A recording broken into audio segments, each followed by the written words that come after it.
You're listening to Sports Call on Tiger 95.9 FM, WTGZ Tuskegee, Auburn.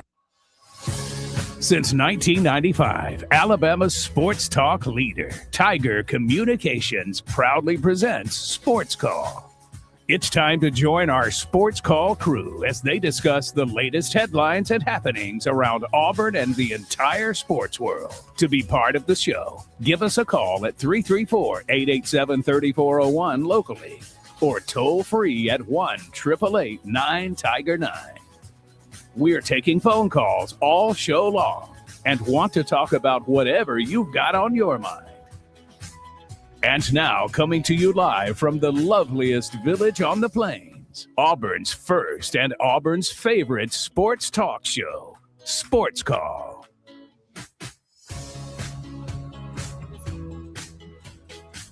Welcome, Auburn, into the Tuesday edition of Sports Call, live on Tiger 95.9, the Tiger.fm, the Tiger Communications app, and streaming live on Facebook and YouTube. I'm Ryan Lavoie, the host of the program today, joined by Tom Peavy and by Brooks Childress. Coming up on the program this afternoon, we will talk several different things, of course. We'll talk about a little bit of Auburn fall practice as we get going tomorrow. The coaches spoke today, though, and we'll talk a little bit about that. And with that in mind, play the audio of head coach Alex Golesh a little bit later in the program. Also, on the lines of college football, a preseason top 25 came out, the coaches' version of that, the coaches' poll, and we can discuss a little bit to what we see in that. Also on tap for today, we will briefly talk a little bit more about the MLB trade deadline from yesterday. Again, the Braves, we highlighted the moves they made yesterday and the moves the Dodgers made.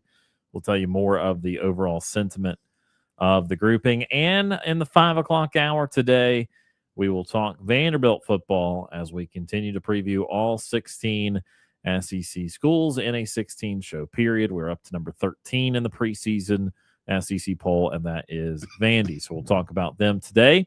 If you want to give us a phone call to join us on the Sports Call phone line, 334-887-3401 locally, or toll-free 1-888-9-TIGER-9. Again, we apologize for the difficulties we had yesterday. We hope those are fixed. We believe those are fixed. And we will get to test that out on live radio here in just a couple of moments. But for now, Ryan Lavoie, Brooks Childress, and Tom Peavy with you here today. Tom, how are you doing on this Tuesday? I'm doing great. Yeah, a lot of stuff going on that you just mentioned. Also, an SEC male athlete of the year with a little Auburn flair to it was announced. So we got that. And, just a lot going on. Getting Alex Golesh talking about the upcoming fall, or I guess the summer camp. Some interesting stuff there with how they're kind of working things out with where the players are staying. I thought that was kind of interesting. And, really, we talked yesterday. I said the biggest thing was, stuff I don't want to hear. There are a couple of guys that are still banged up that are trying to get healthy. And so you're hoping to hear better stuff from that. But, we're here, guys. I mean, it's ready to crank up for practices, and so we're 32 days away from kickoff. It's crazy. Yep. We're getting closer and closer. Brooks Childress, how are you doing today? Hey, I am doing fantastic. Great to be back in here. Had a great weekend over the weekend. It could have. I'll say this: it could have been better. Had some plans for over the weekend that unfortunately fell through because of wife got a little cold on Friday night, and so could not do some of the activities we had planned for this weekend. But it was still good. Got a lot of housework done over the weekend, and so that was fun. Got to take in the Braves coming and sweeping the Nationals in 4 games. That was awesome this weekend. And setting themselves up very, very nicely, heading into another big series against division foes, the Miami Marlins, starting tonight. So that's going to be fun to check out over on our sister station, AM 1230 WAUD. And it's exciting. It's Coach Golesh put it in his opening presser that it's one of the most wonderful times of the year, and that he said he, quote, feels like a kid on Christmas morning when he gets to go out there to start this fall camp. So it's going to be awesome. I can't wait to see what this Auburn football team does during fall camp. and just getting to hear some more ball talk today, and it's going to continue to ramp up. Obviously, today, I guess technically, you're still in talking season because there still hasn't been on-field activities yet with football. So you're still, going with the, what's this going to look like? What are you trying to do here? What's, philosophy? What is this team going to look like? But starting tomorrow, they hit the field for the first time. Tomorrow, we finally get to have some actual ball talk about, things that go on at practice. So that's going to be awesome that we are back in the football season. We're now just a couple days away from the first on-field football game. Got one of the starters announced, and it's a former SEC quarterback for that game up in Canton. Yeah. So it's going to be fun to finally get some actual ball, quote unquote, actual ball on the field on Thursday night. And it's a great time. Happy to be here. Happy to chat with all of our folks on the phone lines and everybody out there. And Ryan, I hope you're doing well. I'm doing fine. Just having a good day. All right, let's get to it here on this Tuesday. A lot to get to. We'll start with some comments from Alex Golesh earlier today. Again, we will play them in their entirety a little bit later. But the thing that I think people are most latching on to is the fact that Auburn is going to be staying off campus for the next 2 weeks. Essentially, they're going to be staying at the Marriott at RTJ. Lovely place and lovely golf course. I'm sure the former head coach wishes he would have thought of that earlier. But they are not there to play golf. They are there to be together, to build the team chemistry, to do things together, and to focus on the game of football here as we tick to around a month away from the season. It is something Alex Golesh did when in Tampa, which I always think of, interesting dynamics and different distractions in different places. The distractions in a place like Tampa is, of course, that is a large city and there's a lot to do and a lot of places to go. And yeah, maybe you are driving at your own peril to go across town to the practice facility or wherever you are staying.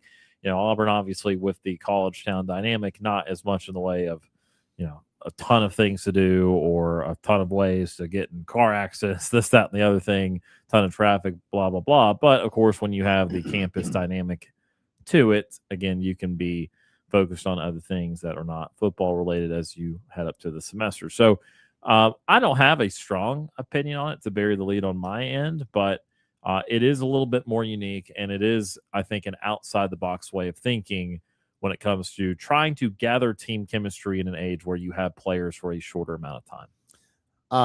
My take on it is I like it. I kind of wish more coaches here had done that. The distractions maybe not as much here in Auburn as in Tampa, but the distractions are here, and that's one of the things he said. No girlfriends. There's no girlfriends. No going out. No, doing whatever. It's like we are going to be together for the next 13 days. No distractions. All football. And when they're at the hotel, they're going to have their curfews they have to be in. They're going to have their dining that's going to be set for them. I mean, they'll have that set schedule of up in the morning, eat breakfast, go to the practice field, probably, eat a lunch somewhere. It's going to be a very structured 13 days for those guys. And I like that. It's going to bring that group together more as a team, build that chemistry. And in these 13 days, you don't need to be going and hanging out at Sky Bar. You need to be focused on football.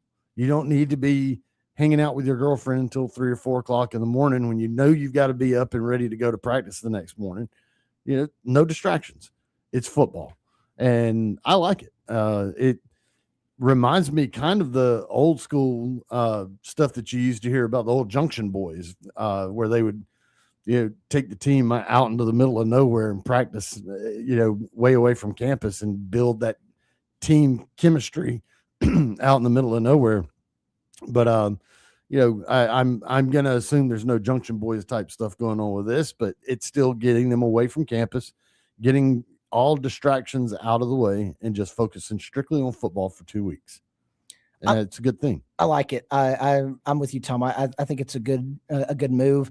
I said to you guys earlier today, it kind of reminds me, it's not fully, but reminds me a few years ago of when Jim Harbaugh was at Michigan and was doing those satellite camps, taking the team different spots.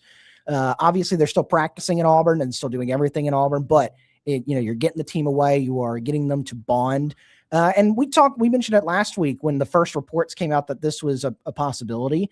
It feels very NFL-esque. Yeah. Because in training camp, when during the NFL season, whatever city you're in, Atlanta, New Orleans, Tampa, Kansas City, Boston, wherever you are, your players are living in their own houses or own apartments or own condos, wherever they're living on their own with their families. That's what's happening. That is where we've gotten to that point in college football where now there's, with the NIL stuff, players can afford to go and get apartments, get houses and live off of campus, not necessarily have to be in the dorms. And so you have players with wives. You have players with wives and families. And so you now have that, you have those distractions. And so you don't have the camaraderie of everybody lives in the dorms, everybody lives in the football dorms and everything anymore. And in training camp in the NFL, that's what they do. They go and they live in dorms or they live in apartments with each other for the couple weeks of the training camp. And it builds that team chemistry. So I like it. I like getting the team away. I like getting no distractions there. I like making sure that everybody is locked in because as soon as that calendar turns to the first day of fall semester, you then immediately have classes you have to take. You've got, folks you're hanging out with. You've got all the students are back, all the distractions. You get into game week. You've got everybody wanting to talk to you. And there so many distractions start to come into focus in those game weeks. I think it's a really good thing to kind of sequester everybody, get them to a point where they can all bond together. And I really also liked what he said with the rooming assignments, where it's an older guy that's been in the program or has had playing time with a younger guy that's kind of learning the ropes of college football. I like that to make sure that it's a good mix. And it's also not just best friend rooming with best friend. And you're having the tendency to have, cliques or groups form up where it's like, oh, the offensive guys only hang out with these guys. It is older guys, younger guys. We are pairing you guys up. We are building a true team chemistry. I love it. I love the idea of this, what Golish and this team is doing. Here's one guy that I saw on X that obviously likes this idea, and that's one David Pollock, former Georgia linebacker, now SEC Network, ESPN analyst. On the announcement that moving the team to the Marriott, Pollock says, War Eagle is literally locking in. Alex Golish is nailing the culture dynamics for Auburn football. Yeah. So there you go. Yeah. It's being well received. I don't think I've seen anybody go, what in the world is he doing? I mean, everybody seems to be like, yep, that's kind of what you need to do.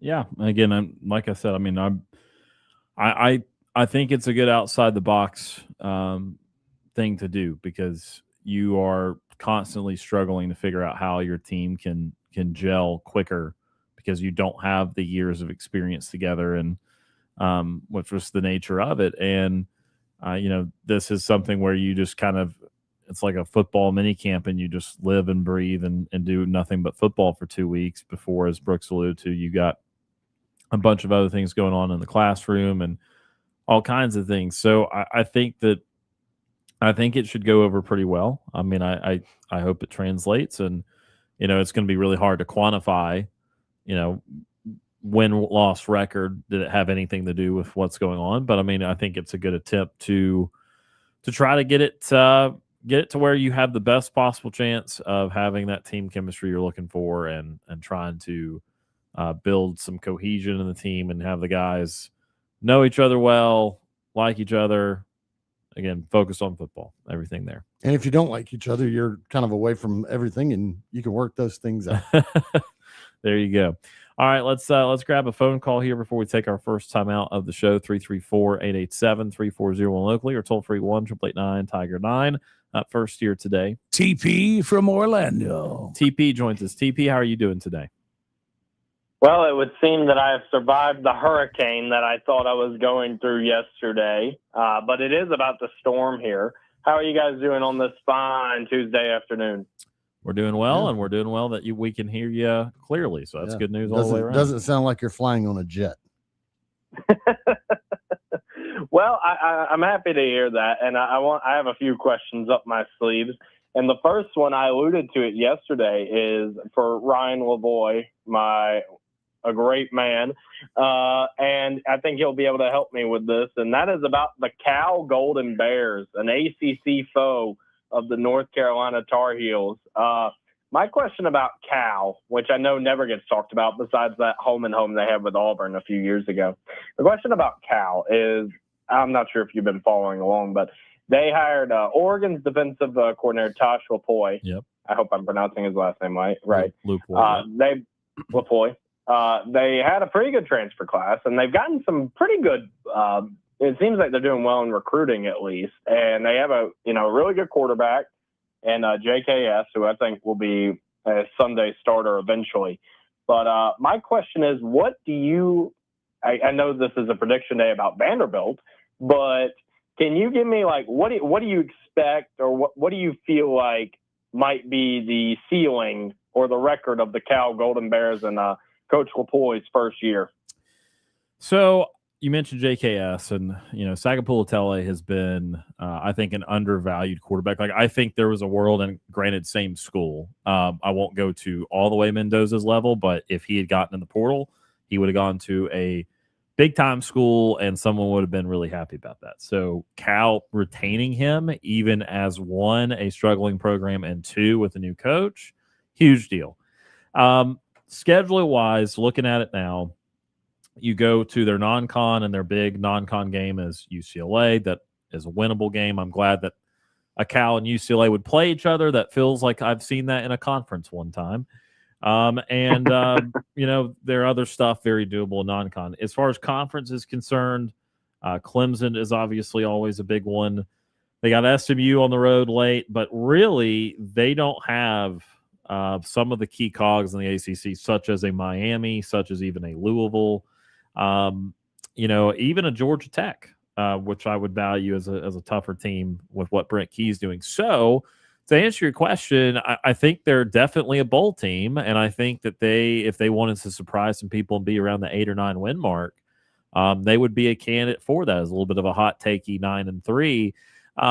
And I like Tosh Lavoie. I mean, I liked everything that Oregon had going on the last couple of years, and it stands to reason that that's why those coordinators are now Power 4 head coaches, and Dan Lanning's starting to build his own little tree after a few successful seasons. So, I'm pretty bullish on Tosh Lavoie long term. I'm pretty bullish on Will Stein. Not as so, just because Kentucky's such a tough job, but I think that that's a reasonable hire for the Wildcats too. So I don't see any reason why Cal can't get this thing off to a really positive start.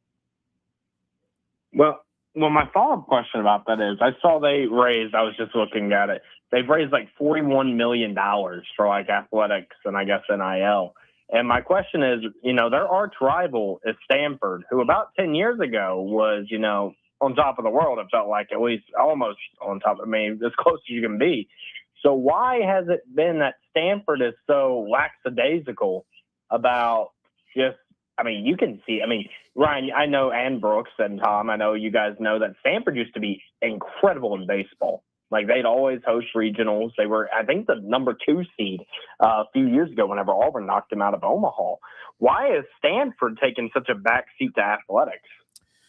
I think that they have, I think it's probably donor-based, right? Like, for the same reason you were talking about Cal starting to spend a bunch of money. I'm sure that there is a pecking order of those teams that ended up being kind of left behind by the Pac-12, because even though Cal and Stanford are in the ACC now, like, I still kind of judge them as left behind, because I don't think they were aggressively pursuing leaving that league and ending up in the league across the country. I don't think that can be the most exciting thing in the world if you don't embrace it. And I think it's probably a tale of two programs embracing it versus not embracing it. And I think Cal, even in firing Justin Wilcox, who's not horrible, he just wasn't very good, but he was not bad. They were a 500 type team, and there would be a world where a Cal type program be like, until he goes 3-9 or 4-8, we're gonna hang in there. And, they didn't settle for that. They saw that they had some talent. They are getting an influx of money, and they're like, this is not good enough with that. So I think it's very clear that they, as many of schools you wouldn't have thought of, are trying. I think they're in that category. I think Stanford, has obviously been slower to the party. I think that, they did spend a little money basketball wise the other year, but they got a couple transfers in there, and I remember they were, they didn't live up to the hype, but I think they tried a little bit. But they, I think, are probably just dragging feet right now, and they're not as focused on it. And I think that the difference in teams that are trying versus not will be shown in very meaningful and obvious ways. And because so few teams are going to go down the rabbit hole of not trying. Yeah. So I think it's very clear to eliminate those that don't. I think Stanford, they're kind of have slipped definitely on the men's side of things, but I think it's on the women's side of things that it feels like they're, hyper focused on their women's athletics, who seem to win national titles in all sorts of various sports that don't even get played here in the Southeast. So, I don't know if they've focused so much on women's sports that the men's has kind of faltered behind or what, but football, they used to have some studs on that team. Not anymore. Well, I appreciate you guys fielding my questions. My next question is for Brooks Childress, and it might be my last one because I know you guys got to go to commercial here. But Brooks, can you hear me? I sure is he can. Still in there? Okay, fabulous. Brooks, my question is, when is the freaking first Alabama high school coaches show presented by Tiger Communications? Well, sir, that's going to be 2 weeks from tomorrow on August the 19th, 2 days before the first Friday night of the season. We'll be back out at Waldo's Chicken this year again. I know all the coaches loved it out there last year, and we'll be excited to get out there and talk some ball with the local high school coaches. I know I got fired up today when Coach Golish was talking about Omar Mabson. And I just started, him just turning 18. And I kept thinking about, man, if he had played at Auburn High last year, that would have been so fun to watch. And I started thinking about Auburn High. I started thinking about high school football. And so I got real fired up earlier today when listening to Golish about this area high school football. So we're getting close. We're getting real close to it. August 19th, 6:00 right here on Tiger 95.9 following Sports Call. Well, I appreciate that. I'll put it. I actually just put it in my reminders right now, and so it's gonna be Beauregard with Timpson and the guys, and oh gosh, you can never keep them on a straight path. Those guys, and then you're still doing game of the week, right? Yes, we are doing game of the week. We'll be announcing our first 3 weeks here in the next week or so to let everybody know where we'll be those first 3 weeks. We're trying to nail down our last few schools to make sure we've got a full pool to choose from this year, and then we'll get those games out on our social media pages, and that'll be over on our sister station FM Talk 93.9. All right. Well, I appreciate you guys fielding my questions about the ACC and Alabama high school football, and you guys have a great rest of your Tuesday. I'll be listening for the rest of the show, and you guys have yourself a great day. War Eagle. War Eagle TP, appreciate you. That is TP from Orlando, joining us on the Sports Call phone line. Yeah, Cal, 7-win team last year in the regular season, still moved on from Justin Wilcox. They did lose to Stanford, though, who did not have quite the robust season. But I looked it up. One there overall finished 48-55. So that is, you have the extended period of time and you're under 500, and more of it includes now this day and age where you're spending more money. And as I was alluding to there, I mean, you can point to at least one school per conference that is spending a lot more money than you ever realized they would to be successful. Yep.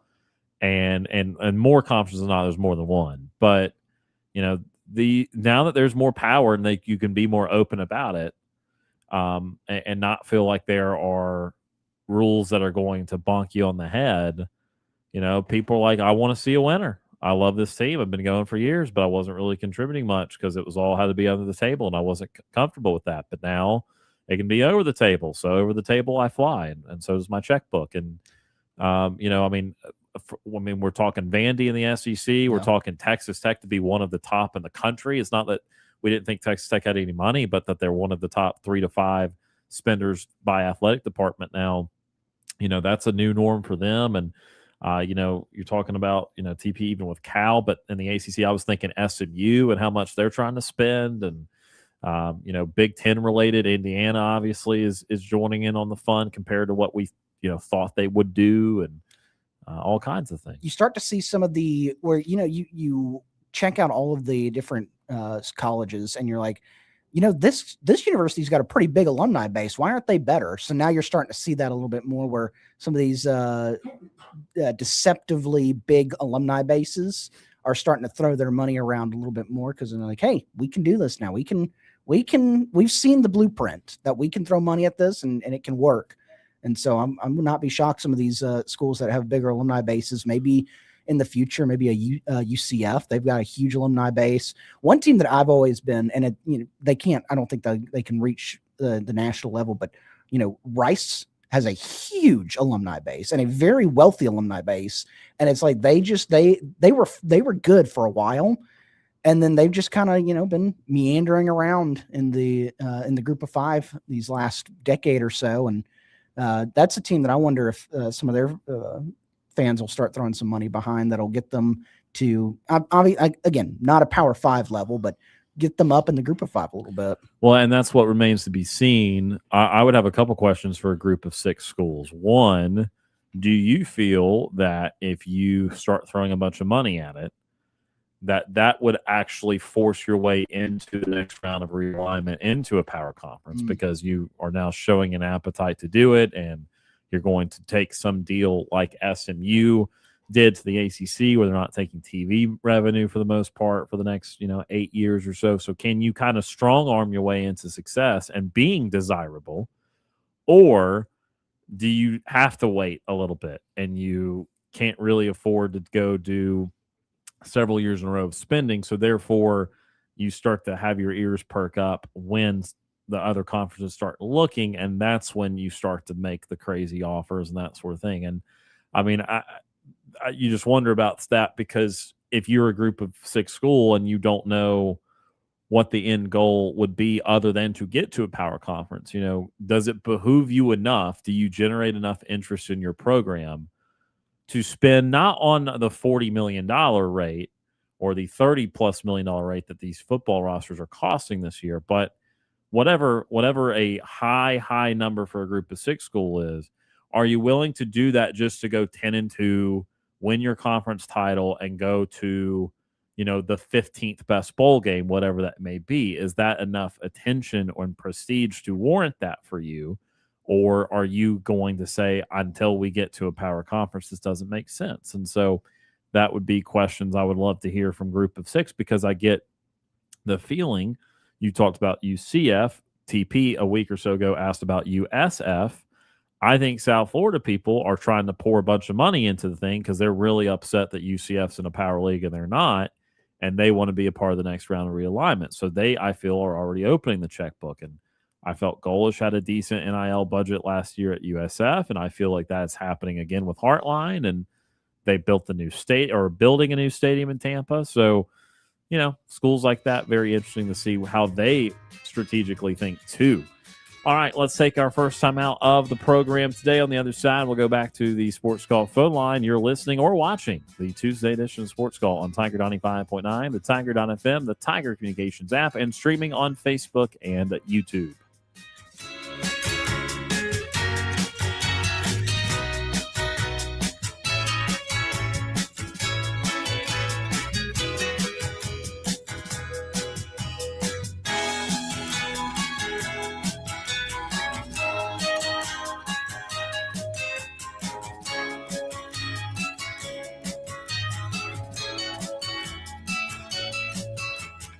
We need a timeout. Sports Call will be back after this quick break. Weather brought to you by Auburn University Credit Union. Tiger Rewards checking at Auburn University Credit Union gives you the tools to manage your credit, monitor for fraud, telehealth services, loan discounts, and more. Visit myaucu.org for more details. Federally insured by the NCUA, Equal Opportunity Lender. Today we'll see high temperatures in the mid to upper 80s. We will see a decent coverage area of afternoon scattered showers and thunderstorms. About 40 to 50% of the area could see some rain in the afternoon. Lows will drop into the low 70s. Tomorrow the temperature goes up. The rain chances go down a little. Highs right around 90, upper 80s for others. We'll see a good bit of sunshine and a very stray afternoon shower or thunderstorm is possible, but only about a 20% chance overall. I'm Ryan Lavoie for your Tiger Communications weather update.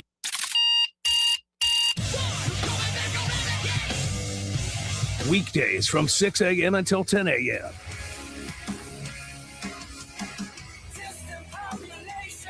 Make sure you listen to the Weekday Rush with James Chandler on Tiger 95.9 FM and the Tiger Communications app.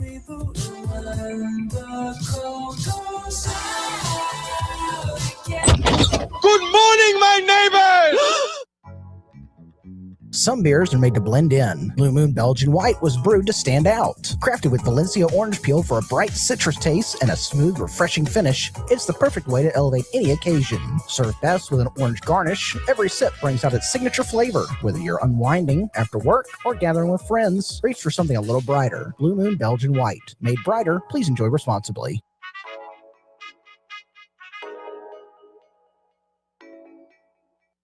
From the very beginning in 1907, Auburn Bank's mission has been to promote our community, see businesses flourish, and improve the livelihoods of local citizens. We have operated a simple and straightforward business model built on a foundation of sound business decisions and a caring response.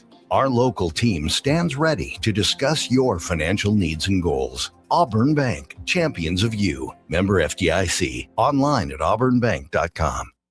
The summer heat is here, and the best way to make sure you stay cool all season long is to give May Refrigeration a call. When your AC goes out or needs maintenance, May Refrigeration's technicians are trained and equipped to handle anything that comes their way. And don't forget, it's never a bad time to get your heating system checked, especially when you aren't using it. Give May Refrigeration a call today at 745-COLD. That's 745-COLD. So for quality customer service that you can count on every time, May Refrigeration, proudly serving the Auburn and Opelika area. I'm Jeff Whitaker Jr., former Auburn Tigers defensive tackle and national champion, and you are listening to Sports Call on Tiger 95.9.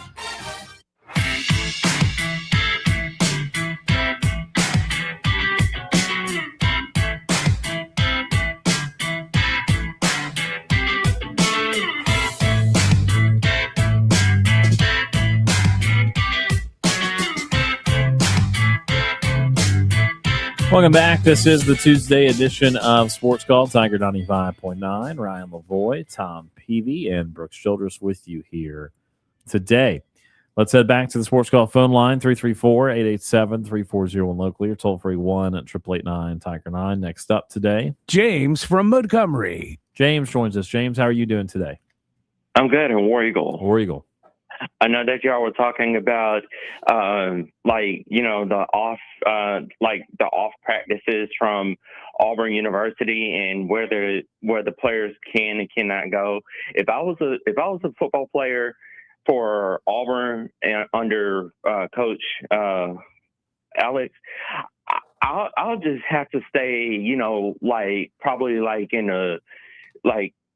somewhere like in an office or something, like in his office, to actually look at like film or look at like plays, just to get everything down pat before the first week of that game that I'm going to be actually playing or preparing for.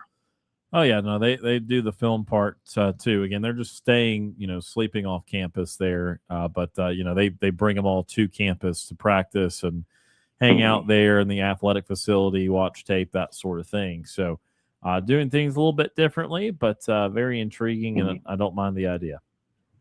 Yes, and I really do I really like that idea, because if I was actually, if I was with some of the guys and they want to go out like on a weekend or a weekday to to a nice restaurant, we can actually go to like Baumhauer's and we'll just sit at a table and we'll just talk about like, what plays we need to like draw up, and I can like, draw some up and, say, hey, we'll do this play, or we'll do something like, something similar to that as well, and see if it's going to work for Coach Alex as well.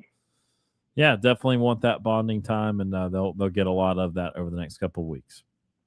Yes, as well, because I know these guys, they're really trying to get everything ready to go before the first week of the 2026 season opener that's going to be coming up in Atlanta with the Baylor Bears. I know we played Baylor at home, but now this time it's going to look a total different concept right around that time as well, because I think Baylor, they are not going to stop this new Auburn football team that Coach Alex has put together this year as well. Yeah, I know. Again, last year in Waco went well for Auburn, even with a bad team. So hopeful that in Atlanta this year they will be able to run the football effectively like they did against Baylor last year and be able to get off to a great start. Yes, as well. And then I'm actually looking at other schools outside of Auburn. Do you all think that Alabama might make a chance at the national championship this year?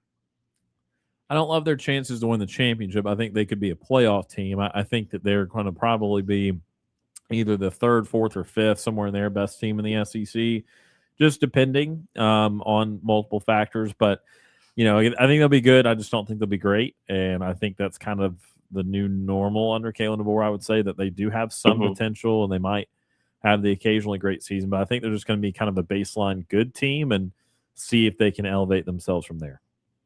Yes, as well, because I know yesterday I was trying to talk yesterday about a certain discussion that actually hit my Twitter, and they were actually showing me a picture of, they were actually going to do a statue of Kellen DeBoer in front. They were going to do like a bronze statue of Kellen DeBoer and put him like in front of Nick Saban and Paul Bear-Bryant. Do y'all think that's still a good idea for the University of Alabama to actually put Kellen DeBoer actually out there like that? Yeah, again, that's just a fake internet thing. That's not going to be happening, and DeBoer would have to have a lot of success over a long period of time, and so that was just a fake picture there.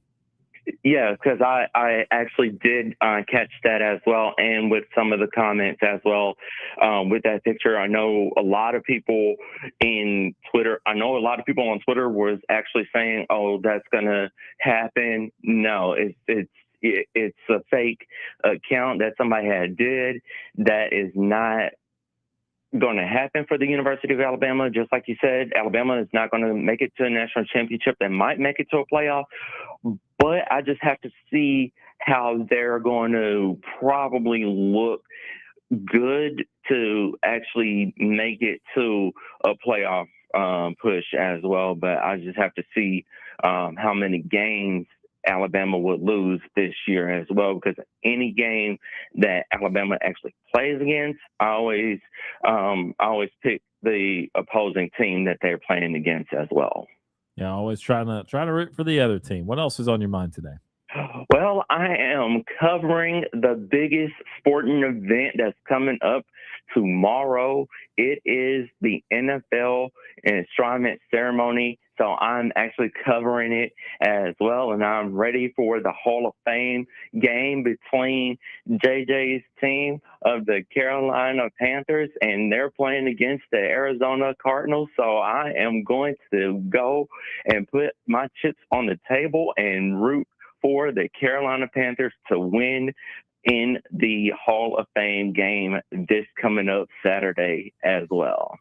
Yeah, actually, even sooner than that on Thursday night. But yeah, JJ's excited about his Panthers getting on the gridiron. They're going to play some of their backups, of course, but be very happy to have some preseason football that has arrived. Yes, as well, and it's right around the corner, so it's going to get here before you know it. And I know a lot of people that are really looking forward to doing the 2026 NFL football fantasy league that's going to be coming up sometime real soon in September. So I'm getting ready for it, and I'm ready for the Hall of Fame enshrinement ceremony. And I'm actually wearing my Cowboys jersey, my Cowboy shirt for that as well. So I'm just going to sit back and see some of these great guys being inducted into the Pro Football Hall of Fame.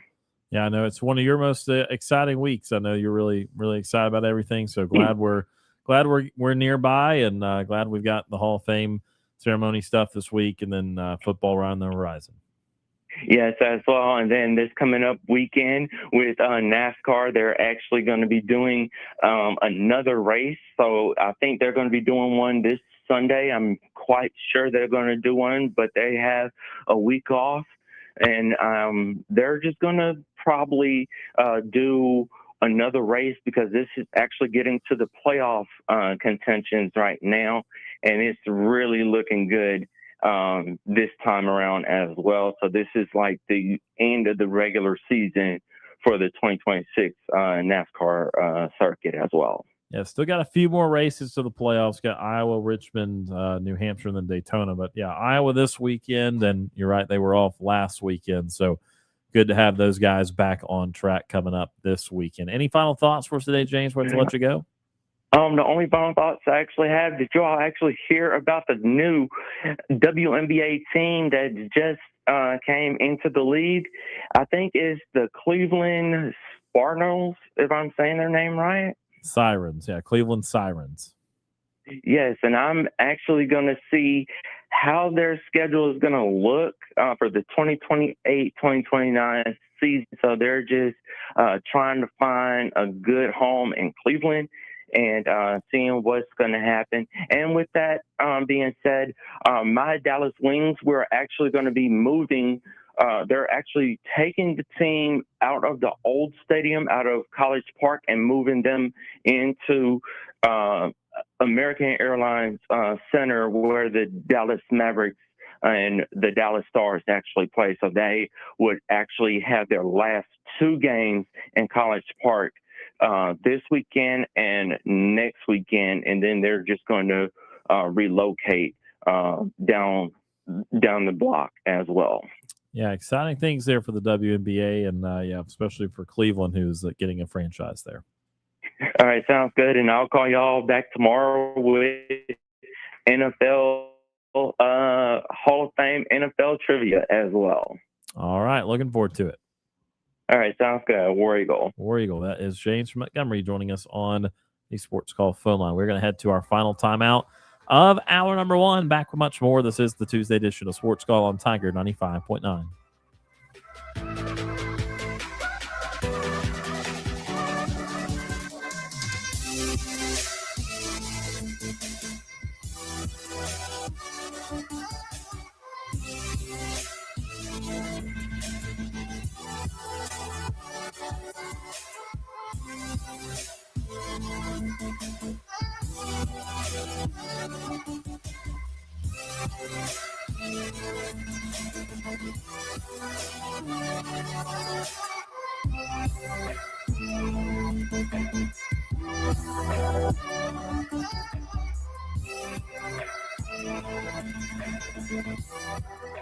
Sports Call has been on the air since 1995. On Saturdays, we all wear orange and blue, but every day, Auburn University Credit Union is proud to serve the people who make this community strong. Whether you're opening your first account, buying your first car, planning for your future, or growing your business, we're here for every chapter, because at Auburn University Credit Union, you're more than a customer. You're a member. You're an owner. Your family. Auburn University Credit Union, rooted in Auburn, committed to you. To learn more, visit myaucu.org. Federally insured by NCUA. Equal Opportunity Lender. NMLS number 530633.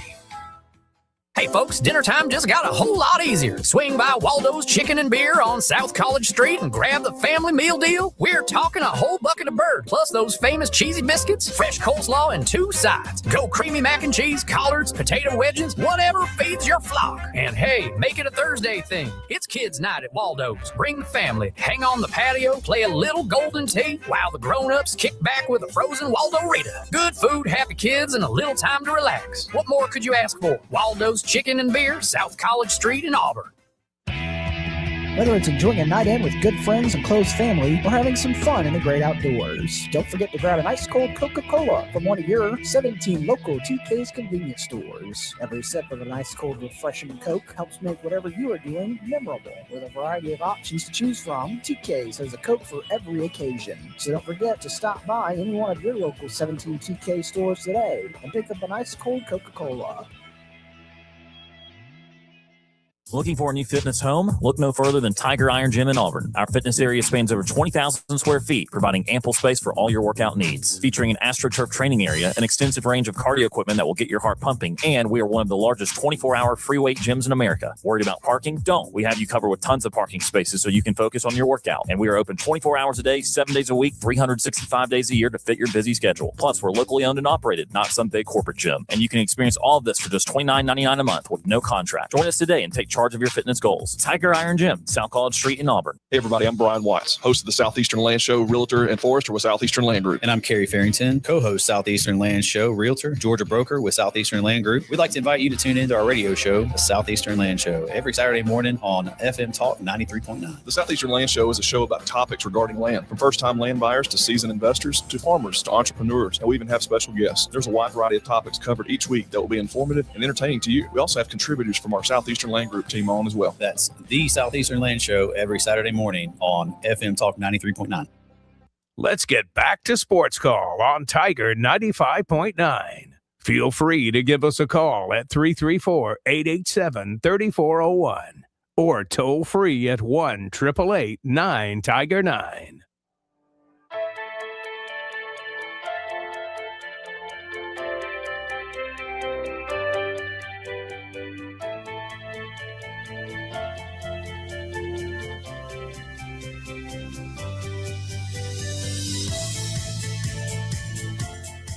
Welcome back. This is the Tuesday edition of Sports Call, Tiger 95.9. Ryan LeBoy, Tom Peavy, and Brooks Childress with you here today. Few minutes left here in this hour. Again, coming up a little bit later, going to play Alex Golesh press conference audio around 4:25, 4:30, somewhere in there in the 4 o'clock hour, as you had the opening press conferences of the fall practice period. Also heard from Joel Gordon, the offense coordinator, and DJ Durkin on defensive side of the ball. Might air those a little bit later this week, but not going to put those into today's program. 5 o'clock hour, again, we'll be talking all things Vandy football for the 2026 season, picked 13th in the SEC as we continue our SEC team previews. But, again, before we get to any of that, let's get to today's Waldo's Chicken and Beer birthdays in sports. It's time for today's birthdays in sports. Today on the Waldo's Chicken and Beer birthdays in sports, Kurt Busch is 47, former NASCAR Cup Series driver who made his Cup Series debut in 2000. He quickly established himself as a fierce competitor, capturing the inaugural chase for the Cup Championship in 2004. Known for his intense driving style and tactical ability, he amassed 34 Cup Series victories, highlighted by a crown jewel win at the 2017 Daytona 500. Earned victories for top-tier teams including Roush Racing, Penske Racing, Stewart Haas Racing. He also drove for Chip Ganassi Racing in 2011. He is one of the few drivers to win in all three of NASCAR's National Touring Series following his retirement in 2023. He was named one of NASCAR's 75 greatest drivers, cementing his racing legacy. He went to high school at Durango High School in Spring Valley, Nevada. Go Trailblazers. And then after that, he attended the University of Arizona. Go Cats. Not all drivers attend college. No. He wanted to be a pharmacist. He wanted to go and major in pharmacy. And decided that driving cars was better than dealing drugs. Fair enough. Fair enough. Legally dealing drugs. So Kurt Busch is 47 today. Roger Clemens is 64, known for an legendary MLB career. That's what the sheet says. Maybe he's 54. I don't know. If I don't know. He's 64. probably no. He's no, you probably, think he's 64? I mean, I'm about to be 50, and I know he's. It's just crazy. Yeah, no, I think he's 64. Yeah, 64 because he was early 40s in 2000 when he retired. Yeah. So he is 64 today, known as the Rocket, 7-time Cy Young Award winner, most in Major League Baseball history, and 2004 NL Cy Young Award recipient. 7-time ERA leader, 11-time All-Star, captured 2 World Series championships with New York Yankees in 1999 and 2000. Also won the 1986 American League Most Valuable Player Award with Boston Red Sox, becoming one of the rare pitchers to claim both awards. He amassed 354 career wins, 4,672 strikeouts, third all-time. Of course, known as one of the great pitchers in baseball history, but also known for the steroid side of it, one of the pitchers on that side. You usually hear more about the hitters, but Clemens on that side as a pitcher. Roger, he went he went to Springwoods High School in Houston, Texas. Go Tigers. He first went to San Jacinto College North in Houston. Go Ravens. And then had a very notable World Series winning career at the University of Texas. Hook 'em. Roger Clemens. Roger Clemens, 64. And again, those feats of 354 wins, 4,672 strikeouts, I mean, they're just not going to be done ever again. Just not the way the game's played anymore.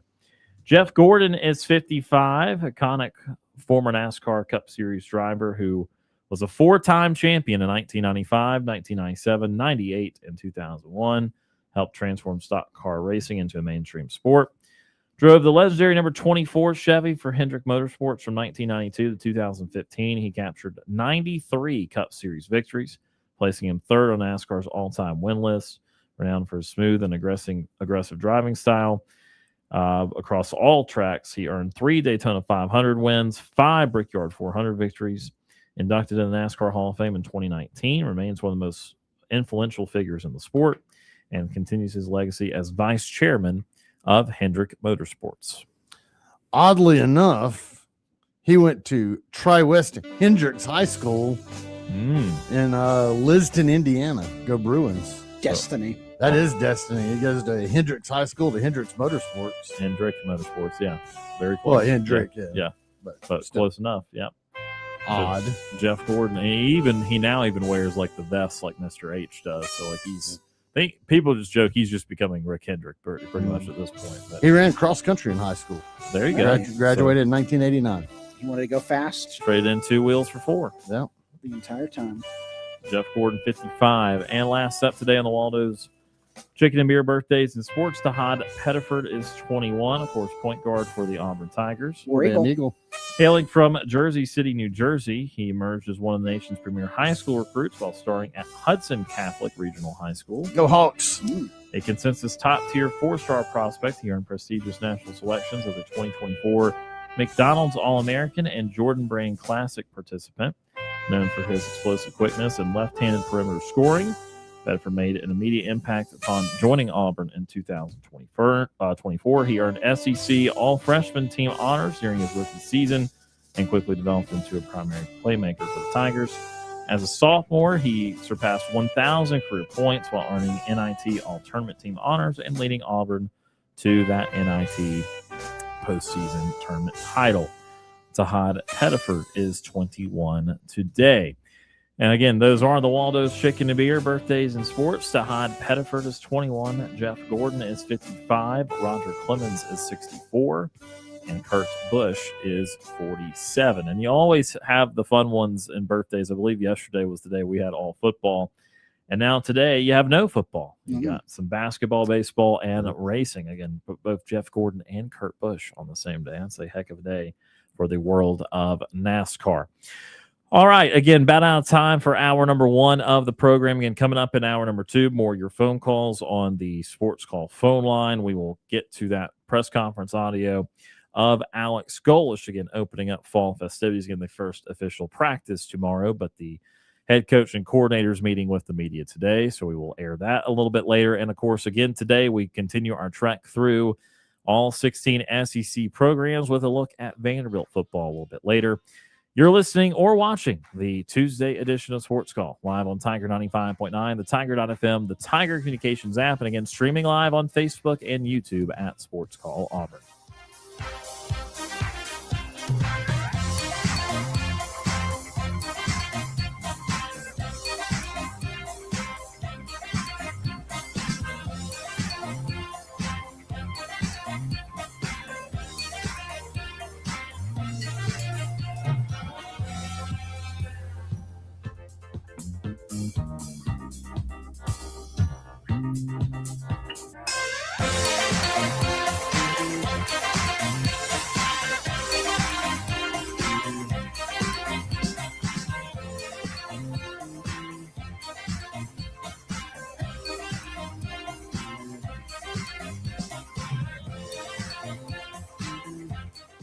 One hour of our show is in the books. We've got more to come. Stay tuned for another hour of Sports Call right after the break. Hello, friends. Tay Gibbs here at Fairway Auto Brokers. Hot days and hotter deals. Fairway Auto Brokers is turning up the heat this summer with 2 locations, one in Auburn and one in Opelika. Finding your next vehicle is easier than ever. Choose from our massive selection of over 125 vehicles in stock right now. Beat the heat and score an amazing deal today. Shop our inventory online at fairwayautobrokers.com. Looking for great deals while supporting a great cause? Visit Lifesavers Mission Thrift Store, conveniently located on East University behind Zaxby's. We're open Tuesday through Saturday from 10 until 5 with a huge selection of furniture, clothing for the whole family, books, home decor, and so much more. Have items to donate? We'll gladly accept donations at the back of the store from 10 until 4. Shop, donate, and make a difference at Lifesavers Mission Thrift Store, where every purchase helps change lives.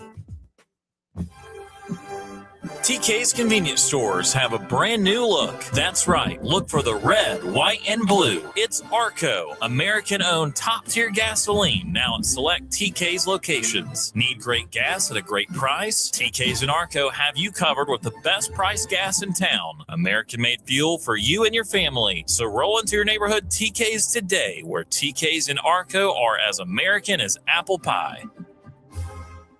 With Progressive's Name Your Price tool, you can choose the best coverage option for you. Because you know you. Like, you know you can't cook. You're not one of those people who say that they can, but when people come over for dinner, they find out the hard way, you can't. You can't even microwave popcorn, and that's literally just one button.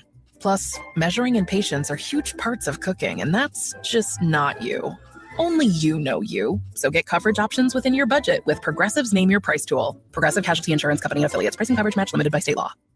Finding great candidates to hire can be like, well, trying to find a needle in a haystack, but not with ZipRecruiter. Its powerful technology actively finds and invites qualified candidates to apply to your job. So while other companies might deliver a lot of hay, ZipRecruiter finds you the needle in the haystack. See why 4 out of 5 employers who post a job on ZipRecruiter get a quality candidate within the first day. Try ZipRecruiter for free at ZipRecruiter.com/free. That's ZipRecruiter.com/free. ZipRecruiter. This fall, tune into savings at Jimmy's Car Stereo. With crisp autumn air and cozy drives ahead, make your rides even better with our top-of-the-line car stereos and accessories. From boom and bass to crystal clear sound, Jimmy's has the perfect upgrade to make your vehicle the ultimate fall soundtrack. Plus, make sure your football tailgate playlist is the best sounding on the plains with a new system from Jimmy's. Visit Jimmy's Car Stereo today at 908 Opelika Road in Auburn or online at jimmyscarstereo.com. Jimmy's Car Stereo, serving the community for over 30 years. The summer heat is here, and the best way to make sure you stay cool all season long is to give May Refrigeration a call. When your AC goes out or needs maintenance, May Refrigeration's technicians are trained and equipped to handle anything that comes their way. And don't forget, it's never a bad time to get your heating system checked, especially when you aren't using it. Give May Refrigeration a call today at 745-COLD. That's 745-COLD. So for quality customer service that you can count on every time, May Refrigeration, proudly serving the Auburn and Opelika area. You're listening to Sports Call on Tiger 95.9 FM, WTGZ Tuskegee, Auburn. Now, it's time for your Atlanta Braves morning update, presented by Tidal Wave Auto Spa. Get clean car happy at any of the 250-plus Tidal Wave Auto Spa locations today. The Braves are rolling. I'm Barrett Sallee, and this is your Braves Radio Network morning update. Tidal Wave Auto Spa is the official car wash of the Atlanta Braves and your go-to car wash destination all season long. Visit TidalWaveAutoSpa.com to find a location nearest you. Fresh off a 4-game sweep over the Washington Nationals, the Braves finally get a day off. 17 games in 17 days, 12-5. Not bad. Not bad at all since the All-Star break. It was a big day, of course, on Sunday. Mike Yastrzemski with the home run. Mike Yastrzemski also had a sac fly as the Braves topped the Nats 4-2 to finish off the sweep. Day off yesterday and a big series starting tonight against the Miami Marlins. Chris Sale will get the ball for the Braves. He's 12-6, has a 2.08 ERA, 26 walks, 143 strikeouts. He has a 102 whip. Last time out, 6 innings, 2 hits, no earned runs, no walks, and 9 strikeouts. That, my friends, is a pretty good pitching line. For leadoff show at 6:05 Central and first pitch between the Braves and the Fish, 7:15 Eastern, 6:15 Central, and you can hear all of it in the Atlanta Braves Radio Network. You're listening to Sports Call on Tiger 95.9 FM, WTGZ Tuskegee, Auburn. Since 1995, Alabama's sports talk leader, Tiger Communications, proudly presents Sports Call. It's time to join our Sports Call crew as they discuss the latest headlines and happenings around Auburn and the entire sports world. To be part of the show, give us a call at 334-887-3401 locally or toll free at 1-888-9-TIGER-9. We're taking phone calls all show long and want to talk about whatever you've got on your mind. And now, coming to you live from the loveliest village on the plains, Auburn's first and Auburn's favorite sports talk show, Sports Call. Second hour of Sports Call beginning right now. Tiger 95.9, the Tiger.fm, and the Tiger Communications app. Ryan Lavoie, Brooks Childress, and Tom Peavy with you here this afternoon. Still a lot more ahead in today's program, including the press conference audio from Alex Golesh a little bit later this hour, getting a look at Vandy and more coming up. But first, let's get back to the Sports Call phone line, 334-887-3401 locally, or toll-free 1-888-9-TIGER-9. Anthony from Auburn. Anthony joins us. Anthony, how are you doing today? I'm good, guys. You guys? Doing very well. But, it's getting closer and closer. Every day passed by and all the talk and everything. I was sitting here, and I had saw some of that press conference on ESPN on the Feinbaum, I believe. I thought the man was joking when he said that, and I hadn't thought anything else about it until a few minutes later. I looked on my phone and still talk about it on the phone. I mean, this what he want to do sound like a modern-day junction, going to the Grand National or whatnot, spending 13 days. He wants to be isolated, no girlfriends, no wives, I guess no family or kids or whatnot. I mean, are they going to practice over there? Or are they going to bus back over to the campus for the practice? Yeah, they're going to bus back to the campus, and they're going to spend most of the day on campus still at that facility because they can do meals there. They can do all kinds of things there. But, yeah, they'll still be coming back to the campus for that. And then be spending the nights at the hotel for rest, right? Yes. Yep. That's going to be a pretty heavy price tag on that. When you think Grand National ain't cheap, spend 13 days there. He's got the house with 100 players plus staff or whatnot. We're looking at probably about 130 people. Yeah, I have no idea what the price tag is. I know that, yeah, it's probably not cheap. I also know he did it at South Florida, though. So whatever it is, South Florida was also doing that. I mean, that just seems like a wasting unnecessary money when you got facilities here at Auburn. You got everything you need on the campus. I mean, why do anything extra like that and just waste money like that? Well, they're trying to build team cohesion and team chemistry. And, again, there's less opportunities to do that now when you have players on your roster a shorter amount of time. Let me ask you something. Do the players still stay in the dorm? No, because they buy houses and rent properties and stuff off campus. Okay, so they're no longer required to stay in a football dorm like they used to. No, not at all. Unless Is there anything? Okay, so in other words, does a football dorm still exist if you want to stay in a football dorm? Is what I'm saying. You can, but it's really for more of the other sports athletes. It's an athletic dorm. It's not a football dorm. Yeah. Okay, so athletic dorm, if you had, I guess, your freshman and maybe sophomore football players, if they want to stay there, then they're more than welcome to do that, right? Yeah, to my knowledge, they can. I'm going to tell you about building cohesion. I'm going to tell you now, players have to do that themselves. He can't make them do it. That's something they got to want to do. If they want to sit and play cards or play video games together, listen to music together, or drink beer or whatever, that's something they're going to have to want to do themselves. That ain't nothing you can force. I'm just going to tell you. Now, it was better, staying in a football dorm because, hanging around at night after practice. If you want to play cards, you could do that, or watch the Miami Vice reruns like we used to do or whatnot. But all the players will have to decide who they want to hang out with and do these things with, because some players you can't hang out with after practice because it just ain't possible. But you also people from I was going to say, you also got to remember, it's just for 13 days. This is not where they're living throughout the entire season. It's just for 13 days. Yeah. Just, put them all together for 13 days and just focus on nothing but football for 13 days. After that, you can live in your dorm, you can live in your house, you can hang out with your girlfriend, you can go to Sky Bar, you can go to wherever you want to. But for these 13 days, it's all just football. That's it. I understand that, but even 13 days, some people you still ain't want to hang out with like that because you're just not going to. I mean, I can tell you the firsthand experience. You can go to practice and practice against some people or whatnot, but some folks you're not going to want to hang out like that because, coaches are good at bringing people together or whatnot, but what makes that easy? Everybody want to play the game. Everybody want to play football. Everybody want to win. That's the main thing that makes all that easy.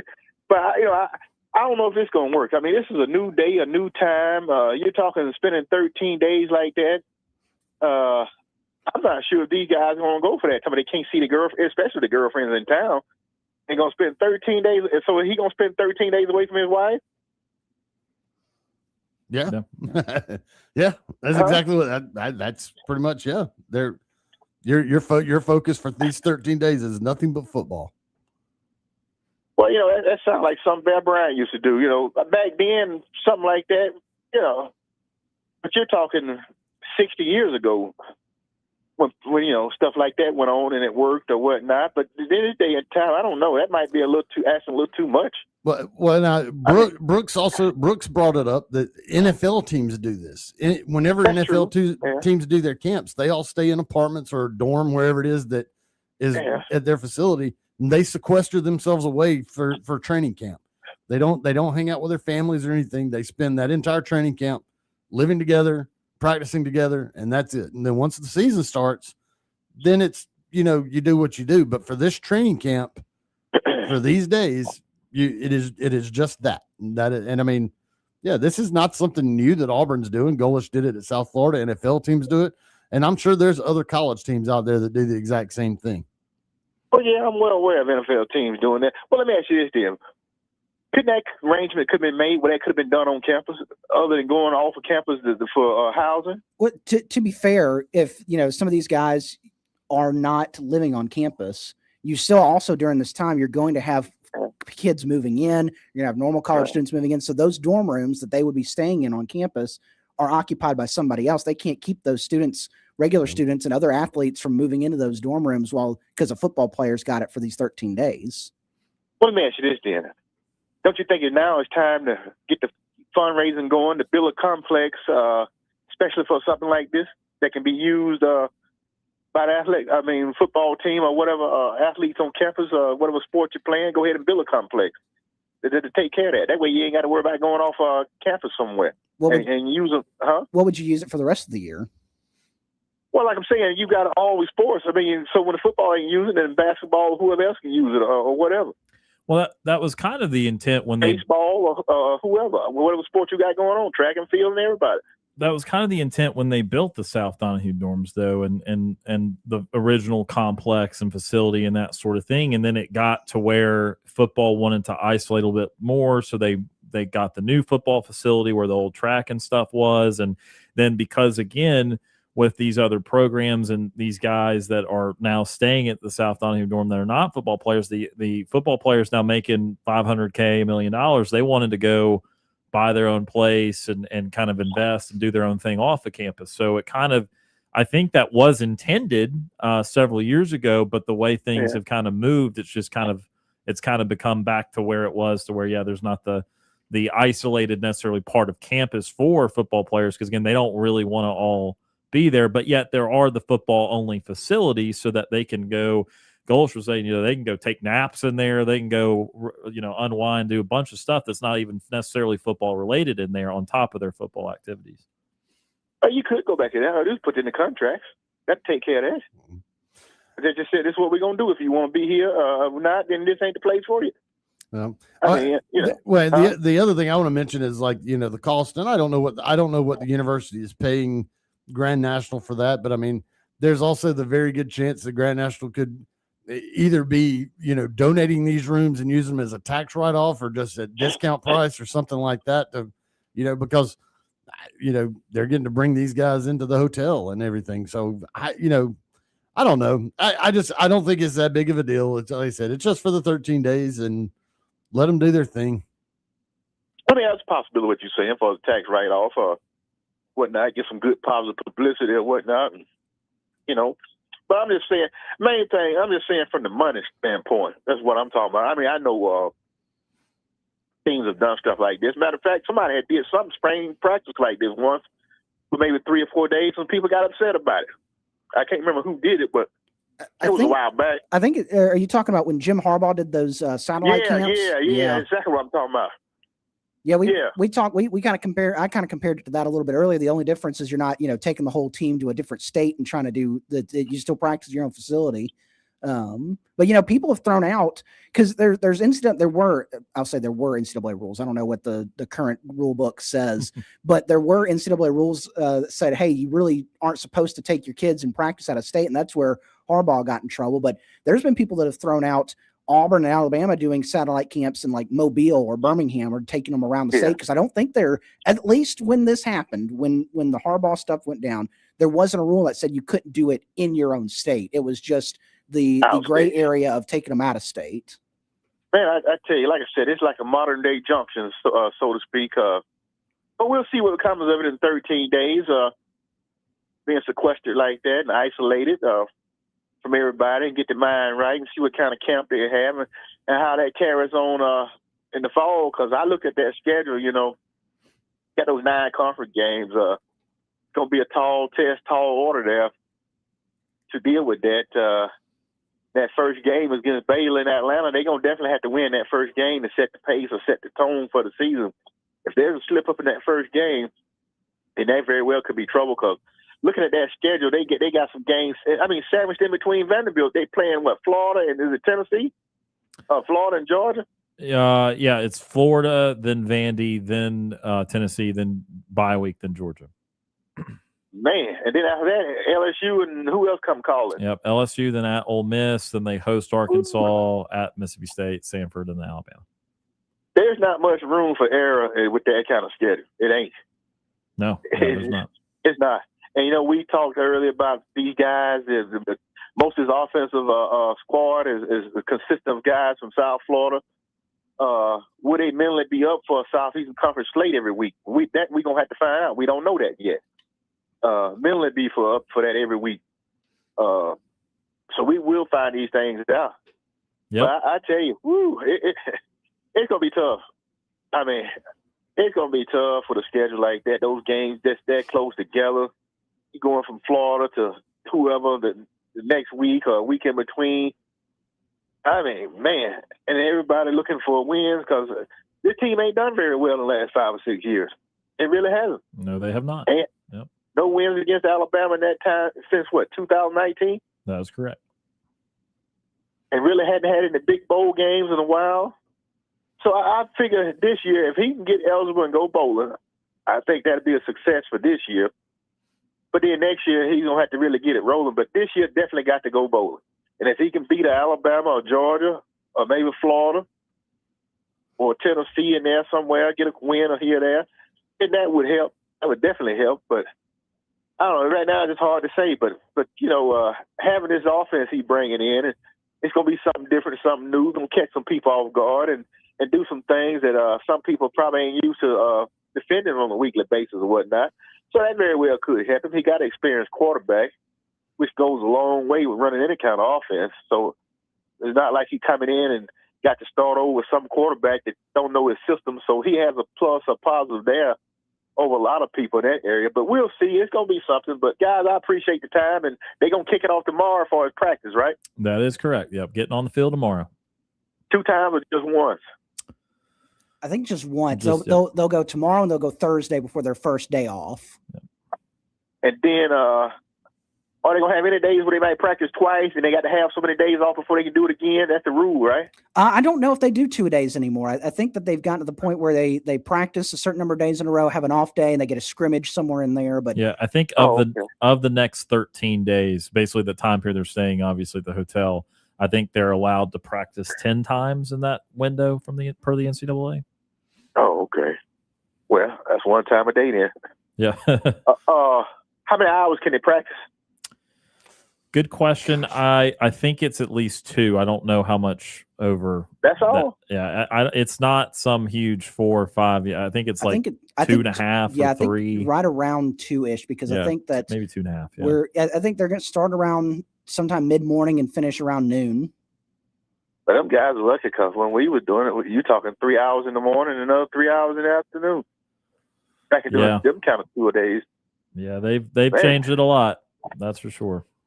Well, guys, I appreciate it, and I'll be hollering at you as this thing get close and close. Any kind of kickoff or any kind of news that might pop up with certain players, maybe somebody moving around or whatever kind of news they got from scrimmages or who stepped forward and might be in this position or whatnot. So we'll do that at that time. Thank you. Absolutely. That is Anthony from Auburn joining us on the Sports Call phone line. Appreciate that phone call there from Anthony.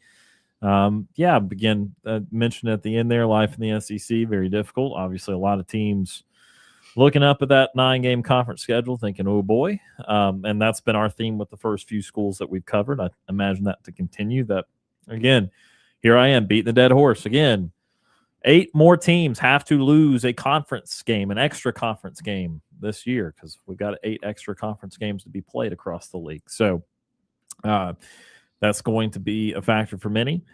But again, as Anthony mentioned there, obviously going to be something different offensively. And regardless of what the record is, I think the hope and expectations of the offense is going to be much different and improved from whatever the heck the last few years were.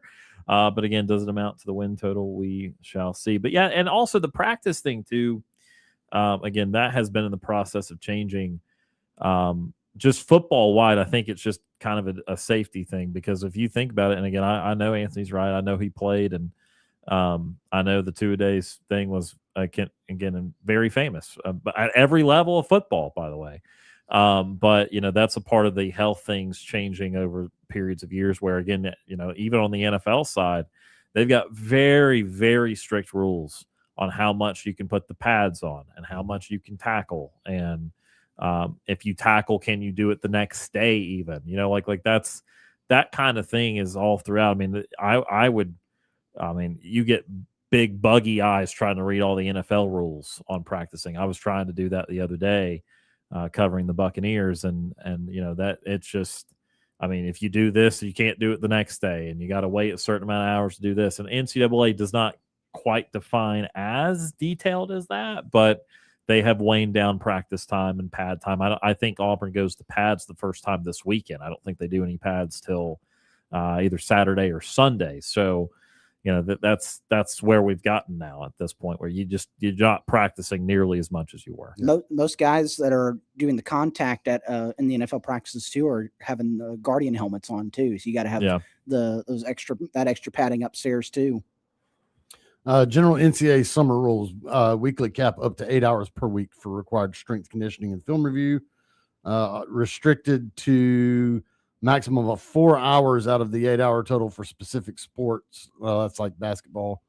So you have to have certain days off, but So you're only given 8 hours a week, essentially, on the field? College teams in the summer are generally limited to 8 hours per week of required athletic activities, meaning roughly no more than 2 hours per day on average. The specific caps vary by sport. And that is for fall practice, right? Not just for summer work. Yeah, I was going to ask because you phrased it as summer, so that makes it feel like it's. This is always I understand August is not fall, yes, but in their world it is fall. Which is why I continue to say fall practice, even though I know it'll be 91 degrees and it's the middle of August. College teams in the NCAA are allowed a maximum of 4 hours per day of required practice and team activities during their active playing season. So I guess that would be the active playing season. Yeah. 4 hours per day. of activities, but that would include film and other things. So you're not on the field for 4 hours. Daily maximum 4 hours per day of countable athletic related activities, weekly maximum of 20 hours per week. Game days, a game day automatically counts 3 hours of activity, regardless of how long the game actually lasts. Teams must give players at least 1 full day off per week. So yeah, there you go. Yeah. So again, I'm not sure if it's exact. It might still be labeled summer until the week before. I don't exactly know, but we can tell you from their schedule that they're not doing 2-a-days and that they are only doing 2 to 3 hours on the field. They are not doing any more than that, and they do get a day or two off per week. So we do know those things for sure. All right, let's take our first time out here of the 4 o'clock hour. And speaking of Alex Golesh in year number 1, we're going to play his comments from today's press conference coming up after this timeout. You're listening to the Tuesday edition of Sports Call on Tiger 95.9.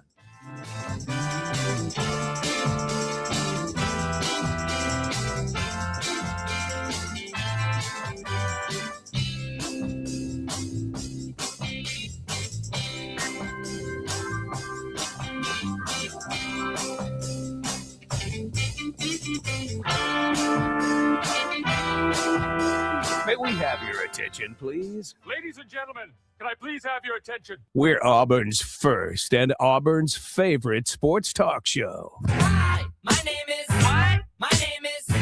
My name is. Sports Call on Tiger 95.9.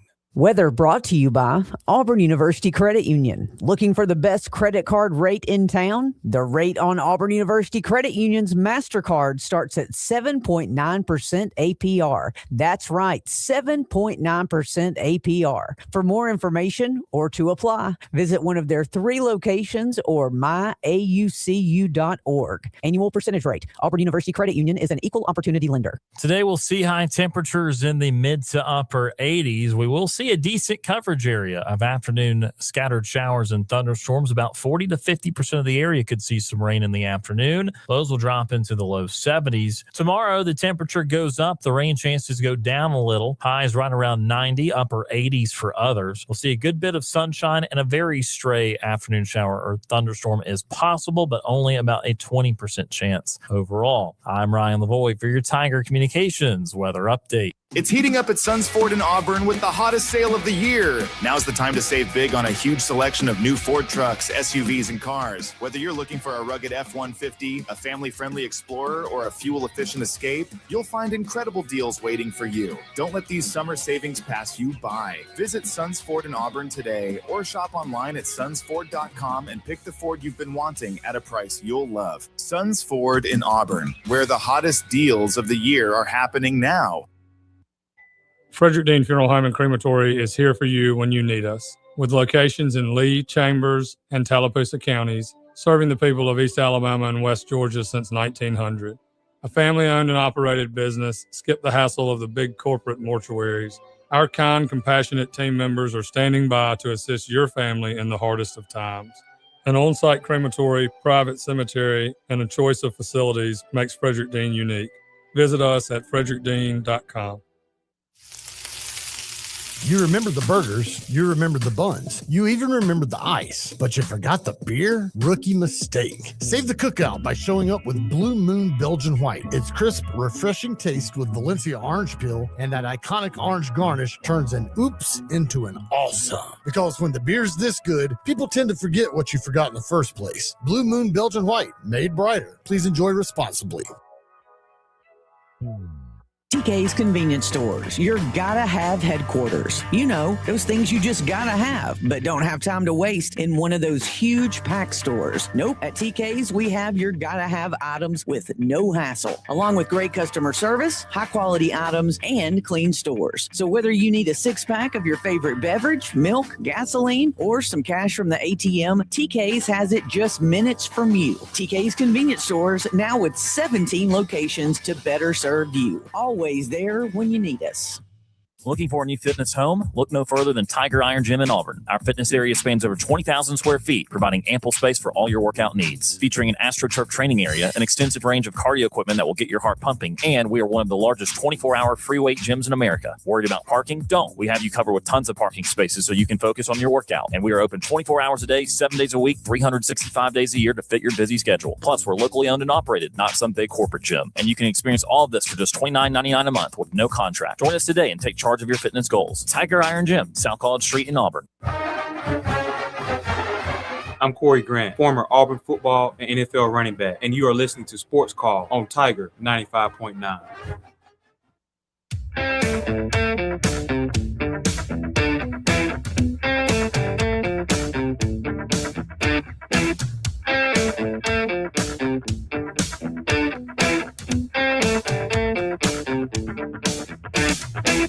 Best time of the year, meaning we get to coach football. So I thought last week talking season was over. We'll do a little bit now, and then when I say best time of the year, I genuinely mean it. We get to go coach ball. Nothing else really going on other than us, the team, and our staff. So we are gonna move in this afternoon to the Marriott out at the golf course. We got 13 days there as a team. Reasoning there is just to be able to take the guys, move them off campus, eliminate every single bit of distractions we possibly can. And we got 13 days. That's how it was presented to the team. They're excited about it. There's nothing, no girlfriends, no dogs, cats, whatever guys are into. It's truly just us for the next 13 days, which is absolutely huge for us. We need it. The time in college football is different where the guys really don't ever leave. So they're around all the time, but this is the one time where there's absolutely zero distractions. We're going to go 13 days up until school start. The way the calendar falls this year, school will actually be in session for really the last week of camp. So that'll be a little bit unique. That hasn't happened in quite a while, but we'll work through that as we get there. We've got 5 days here leading up to an off day, and then we've got a 4-day block finishing with a scrimmage, and then we've got another 4-day block leading into an off day.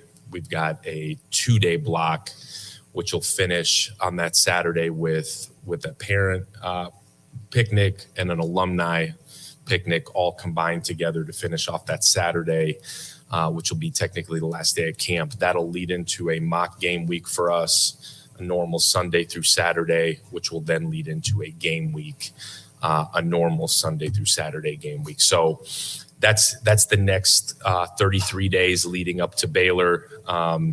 Obviously, one day at a time, rock and roll.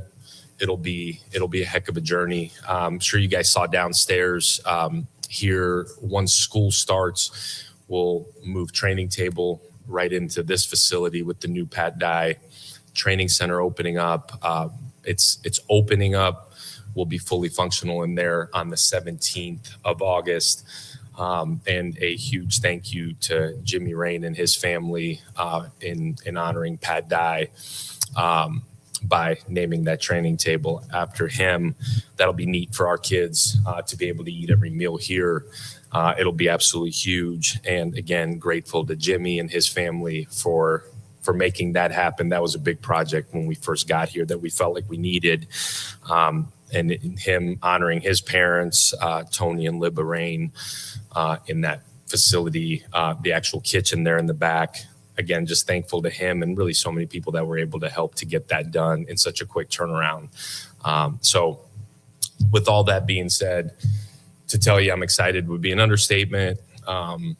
just beyond fired up to go to work and be on the football field again with these guys, and continue to build our identity, continue to build where we got to go here to get ready for week one and get ready for a haul of a season. From an injury standpoint, I know you guys asked a couple weeks ago where we are. I'll give you guys just an update on going in, presumably, because you guys will see it tomorrow anyways. But Corey Wells, Corey is still rehabbing an injury from high school. He's in the final stages of that. We hope to have him back before the end of camp rolling. We'll see what kind of contribution he can make this year. Will McDuffie will be available towards the end of camp, coming off of surgery this spring. C.K. Murray will be back here right in the middle of camp. He had a little touch-up deal here towards the end of summer. He's doing really well. We hope right in the middle of camp he'll be back in full go. New boy rehabbing, New Boy Fagan's rehabbing. He's day-to-day. We'll have him back here really quickly. Shamar Arnu rehabbing day-to-day, should be available here within the next week as well. Devin Williams had the knee in the spring game. He'll be out for the year. And then Ty Buster had an unfortunate deal towards the end of summer, and he should be available, everything goes well, halfway through the year. So he'll be out, I would assume, the first 5 or 6 games, and hopefully have him towards the back stretch, which is unfortunate for him because he's had an incredible summer, and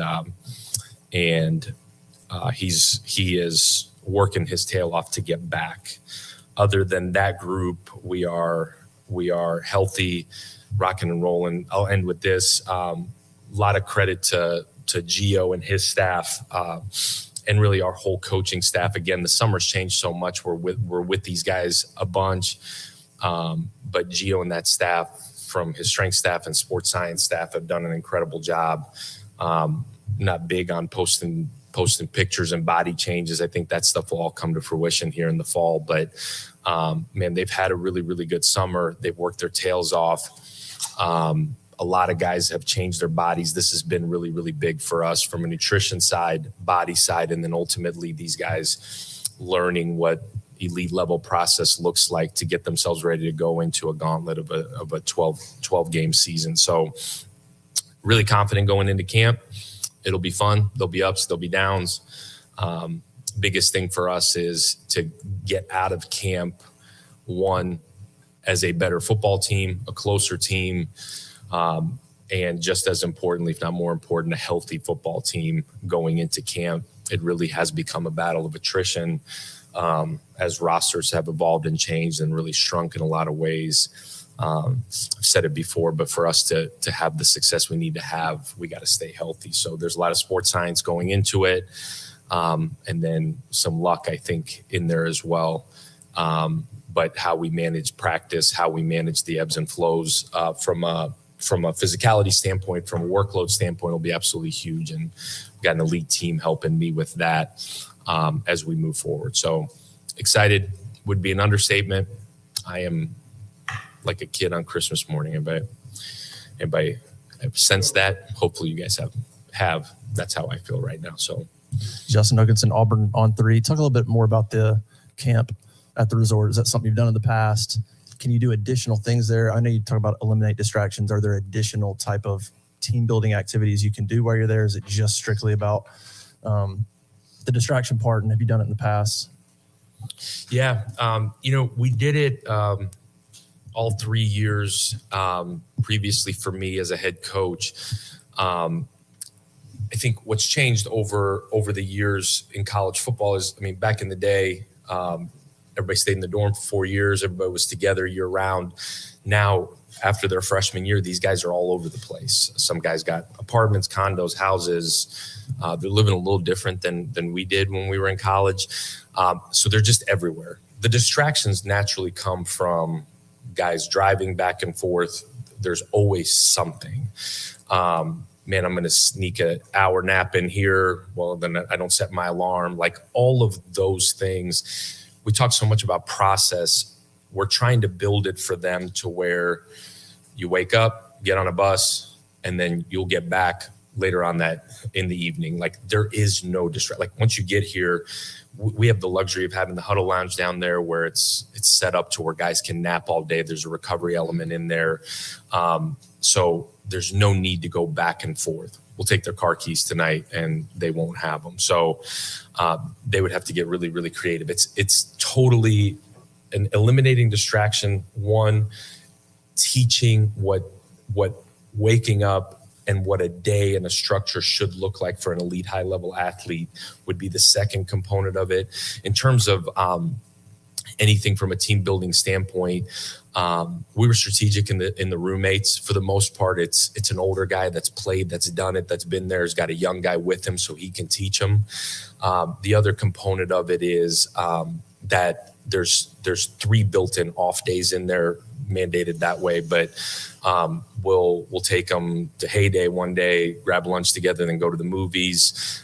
We've got some team dinners over there, but for the most part, outside of those 3 off days, they wake up, they get on the bus, they're here. They, at the end of the day, get on the bus, go back.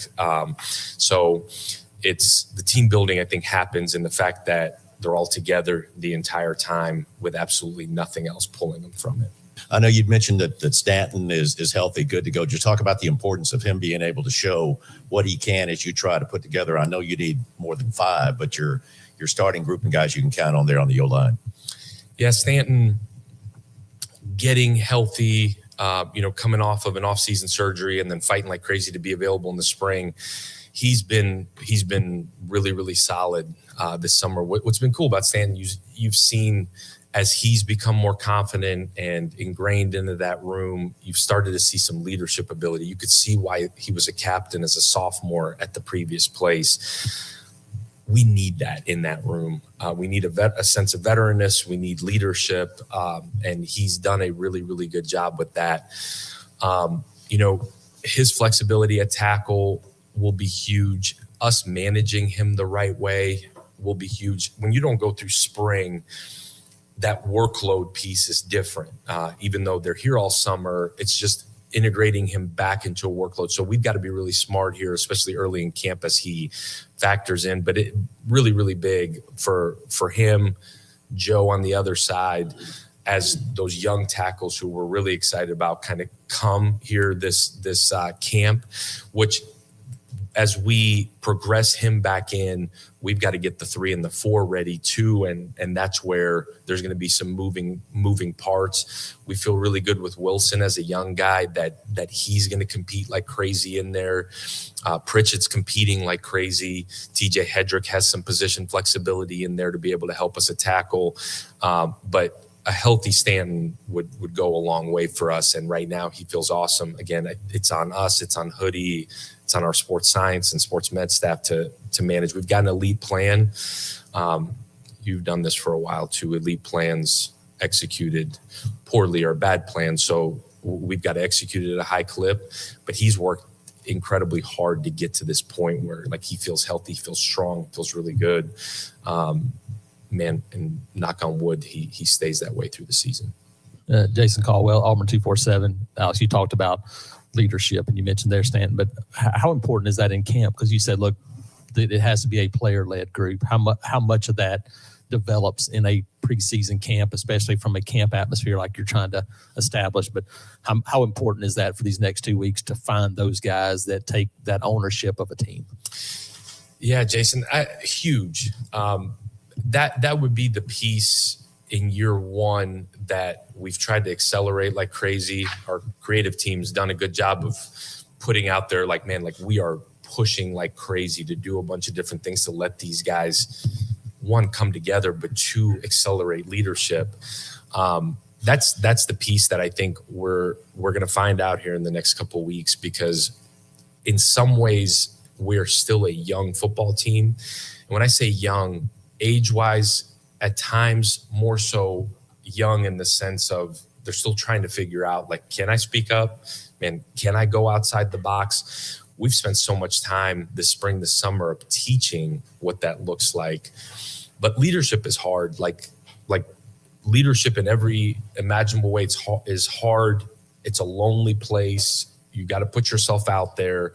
And when you're 18 to 22 to 23 and you're still trying to figure out where you fit in the team, I think as roles get truly defined, that'll help some guys because there's a bunch of guys we're counting on to play that hadn't played a ton, that don't super feel comfortable putting themselves out there. So there's a lot of guys leading by example right now. And as I've told these guys 100 times, like, leading by example is not leadership. That's just doing what you're supposed to do. And so there's a handful of guys that are confident in their ability to lead. We need more. And the hope is, as roles get defined, that guys feel more and more comfortable. I'm going to continue to empower them. Part of staying all together and being around each other all day, that'll help define it. And honestly, as we've talked about, Jason, in the past, is like hard things make people either rise to the occasion or they make people crumble. And so we still need hard, like really hard. And we're going to create tough situations. Our players need it. Our coaches need it too. Now we're at a point at this point now is like, man, you got to react. You got to be able to adjust to situations. Guys will get banged up. Like, who's next? How ready are we? How much depth do we have? How do we respond to that as coaches? So just like our players need it, our coaches need it too. And we're going to create some of that. Some of that will naturally happen. Peter Atticus from AO.com. You mentioned during spring about Elijah Melendez being somebody that, you wanted to see become a leader. What have you seen from him, I guess, both from that standpoint and a physical standpoint this offseason? And where is he now compared to, say, when you first got here? Yeah, Elijah, he's the perfect example of what I was just talking about. Elijah played right around 250 snaps a year ago, wasn't an every down starter, and he's worked himself into that physically, mentally. He's earned the respect of his teammates. Now this next step for him is actually putting himself out there. And again, leadership is not breaking down a huddle. Leadership is when nobody's around, can I put myself out there and hold people to a standard that naturally they don't want to be held to. He's got to grow in that regard. And I think as he plays more and more and has success on the field, he'll continue to do so. He would tell you when you meet with him that he's sick of me talking to him about it, because I do think he has that ability. But again, until you've proven it on the field, I think sometimes it's hard at that age to just put yourself out there. So he's got to continue to grow. He's had an incredible summer. He physically has continued to change his body. There's some freakish things in there, like I could work as hard as he could. I probably wouldn't look like that. Although maybe I can try. But he's done a really, really high-end job of getting his body right, his process right. The last step for him is putting it on the field and then having the leadership element mesh with it. You want him, Xavier, Bryce, Riddick, like that crew to lead in every imaginable way. It's got to come from the middle of your defense. You're communicating the guys in front of you, the guys in the back end, everything goes through you. So naturally there has to be some leadership in there. We're going to keep force feeding them. And Dirk's done a good job. Coach Wilson's done a good job. We got to continue to force feed Elijah. He's got it in him. He's just got to get comfortable. It's uncomfortable. It's hard. Justin Ferguson, Auburn Observer. A couple weeks ago in Tampa, you told us you want like 6, maybe 7 or 8 receivers you can trust this season. I was curious, what's your approach to that, like numbers-wise, for a running back? Obviously, y'all have a lot of depth there and a lot of guys who've played before. Just kind of how, as much as y'all like to run the ball, how many running backs do you want to use this season? Yeah, great question. I think in the perfect world, I've always told our offensive staff, you need 3.5 ready to go into a game. Meaning, naturally, those guys take a good beating. Like, you got to go into the season with 5.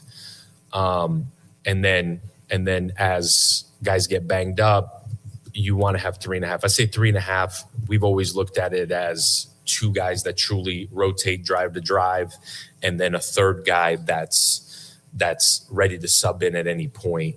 That competition is going to be fascinating in camp. Like, as we went through the depth yesterday, there's, I'll give Omar a lot of credit. Omar Mapson's a young guy that played a little bit as a freshman, really as a 17-year-old freshman, a kid that reclassed. I have to keep reminding myself that he just turned 18 years old, which is crazy. You talk about a guy that this place means something to, and he shows up and works that way every day. Like, that's a guy that we came into spring and really didn't know much about other than the little bit of film you saw from a year ago. And like, he doesn't say a whole lot, but he's on a mission to win a job. And he has pushed others in that room to either get on his level or they're going to struggle. So like that, there's a guy that I don't know that I knew a ton going in, and to his credit, he just keeps showing us why he should play. And then you got a guy in Cobb that's played a bunch. You got a guy in Bryson that's played a bunch, just not here. And then you've got Nikai Davenport who's played a bunch, again, not here. And you got Tay Meadows who's played a bunch, not here. And then you got Alvin and the rest of that crew that's trying to figure it out. We're going to rep 5 to 6 guys here early in camp. And then as we get closer to the season, whoever the 1 and the 2 are, will start to peel back a little bit just purely from a health standpoint and let some other guys get in the rotation.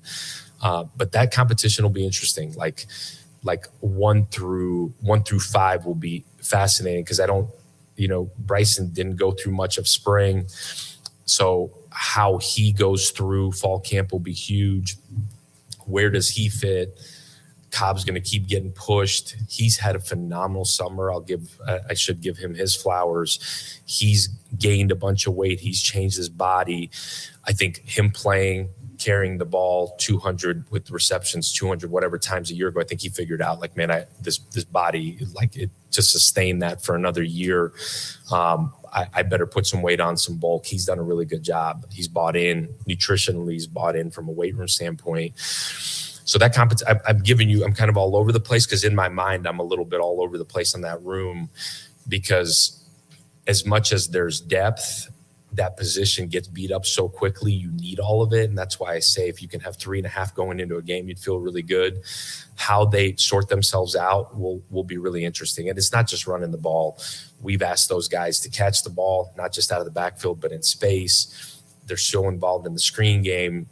And then the protection part, anybody that's been around Larry Porter, like if the protection piece ain't 100% right, there's hats flying, there's billboards or clipboards flying. Like the protection side is critical as well. So you need 3.5, 4 guys that are complete backs ready to roll.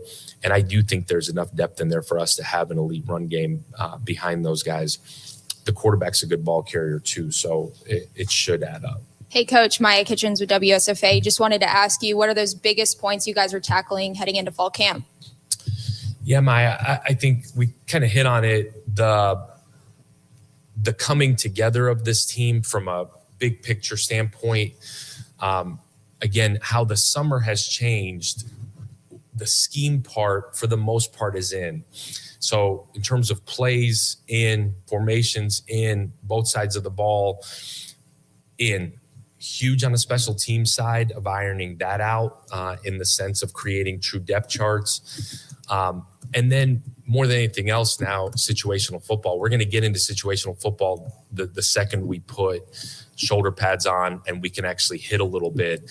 But truly from a coaching standpoint and a player standpoint is how do we control? We talk about winning in the margins, like the situational football piece. You're so much further ahead from just a schematic standpoint than you used to be, but the handling of the situational football will be absolutely huge for us. So coming together, situational football, and then I know I've said it to nauseum at this point, but continuing to build this identity and holding this program to a standard of what real identity looks like, and then continuously pointing to it's not, that ain't the way it is, and demanding that it is, or when it is, reaffirming that, hey, man, this is the standard. This is what we should look like here at Auburn.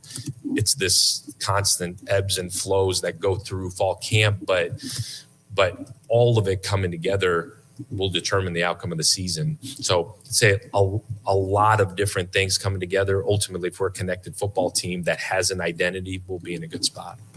Coach, I know the NCAA has appealed this, but there has been a ruling that's freed up $22 2022 graduates to possibly join teams, get an extra year of eligibility. Is that anything your staff is exploring as far as adding a player to your roster? Yeah, we've got a little bit of room. It's been such a funky deal that came out Friday night. Like we're all starting to get used to just court rulings dropping on Friday nights. And so then our whole recruiting staff is calling, and then there's clarity on it on Sunday. And so there's still a bunch of clarity that's got to come of that. Ultimately, we've got a little bit of room. We're open and kind of working through it. This is kind of a crazy time to just add somebody. But if it's somebody especially at a position of need that can help, it's a really limited number, and how they've clarified it as of yesterday, it's a really limited number of guys. So potentially I'm leaving the door open. We're working through a little bit of it. If it's the right fit, I certainly wouldn't be opposed to it. So that is Auburn head football coach Alex Golesh earlier today as fall practice gets going tomorrow. Again, Coach Golesh met with the media. Also, offensive coordinator Joel Gordon and defensive coordinator DJ Durkin. We might have some of those comments for you here a little bit later this week. But again, interesting question there at the end because that's something we've not talked about on the program, that those 2022 guys technically being ruled eligible for another season, that 5 years to play 5 rule that's becoming popular, that's going to allegedly start to be enforced. Those 2022 guys technically getting another year. I think that's going to be more of a basketball mechanism, but if you're eligible now, that can be a part of the football roster too. So we'll see if there's any ads for Auburn. Again, the important caveat, though, guys that want to transfer had to be in the transfer portal despite thinking they had no eligibility remaining. So that does slim the list down quite a deal. But just saw an Indiana player coming back that was a part of their starting defensive line for last year. So some schools might be getting some help in the way of that ruling. But we are out of time for hour number 2 of the program. Coming up in hour number 3, we will talk the Vanderbilt Commodores as we continue to preview each and every SEC team as we get closer and closer to the football season. You're listening to the Tuesday edition of Sports Call on Tiger 95.9.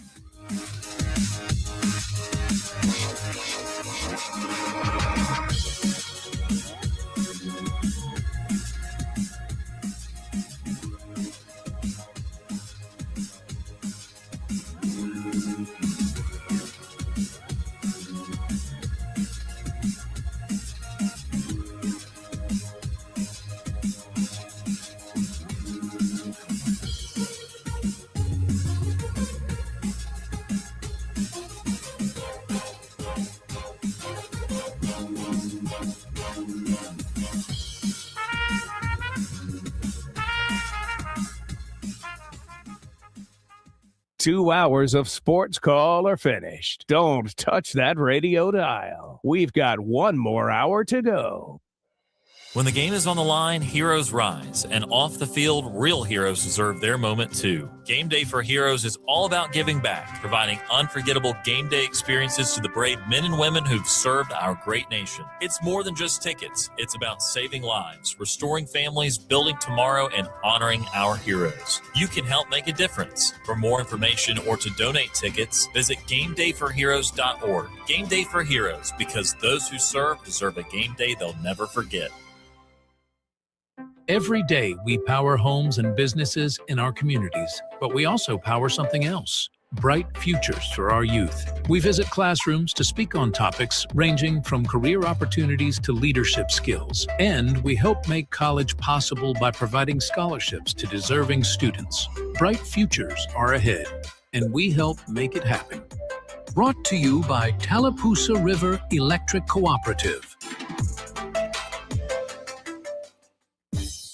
Looking for great deals while supporting a great cause? Visit Lifesavers Mission Thrift Store, conveniently located on East University behind Zaxby's. We're open Tuesday through Saturday from 10 until 5 with a huge selection of furniture, clothing for the whole family, books, home decor, and so much more. Have items to donate? We'll gladly accept donations at the back of the store from 10 until 4. Shop, donate, and make a difference at Lifesavers Mission Thrift Store, where every purchase helps change lives. What up, Auburn? It's Malcolm. What's up? I'm Allison Hagendorf. It's the new era of Scratch and Sniff. That's right. We are stoked because we got the hottest remixes, we got mashups, we got new music. Look for Scratch and Sniff Fridays, 8 p.m. to midnight. We appreciate you, Auburn. It is 95.9 The Tiger. Always alternative. Always Scratch and Sniff. Malcolm, you're a tiger, but I think I'm the fierce one. Wow. From the very beginning in 1907, Auburn Bank's mission has been to promote our community, see businesses flourish, and improve the livelihoods of local citizens. We have operated a simple and straightforward business model built on a foundation of sound business decisions and a caring response. Our local team stands ready to discuss your financial needs and goals. Auburn Bank, champions of you. Member FDIC. Online at auburnbank.com. Whether it's enjoying a night in with good friends and close family or having some fun in the great outdoors, don't forget to grab an ice-cold Coca-Cola from one of your 17 local TK's convenience stores. Every sip of an ice-cold, refreshing Coke helps make whatever you are doing memorable. With a variety of options to choose from, TK's has a Coke for every occasion. So stop by any one of your local 17 TK's convenience stores today and pick up an ice-cold Coca-Cola. TK's convenience stores, always there when you need us. Hey Auburn, why stress about dinner tonight? Just cruise down South College Street and roll through the drive-thru at Waldo's Chicken and Beer. Grab the Feed the Flock meal. Yeah, we're talking 12 crispy tenders, warm cheesy biscuits, fresh coleslaw, and not one, but 2 delicious sides. Mac and cheese, collards, wedges, you pick your groove. And don't forget 6 sauces to mix, match, and dunk your way to flavor heaven. Skip the cooking, feed the whole crew, and keep your night smooth. Waldo's Chicken and Beer, South College Street in Auburn. Drive through and dig in.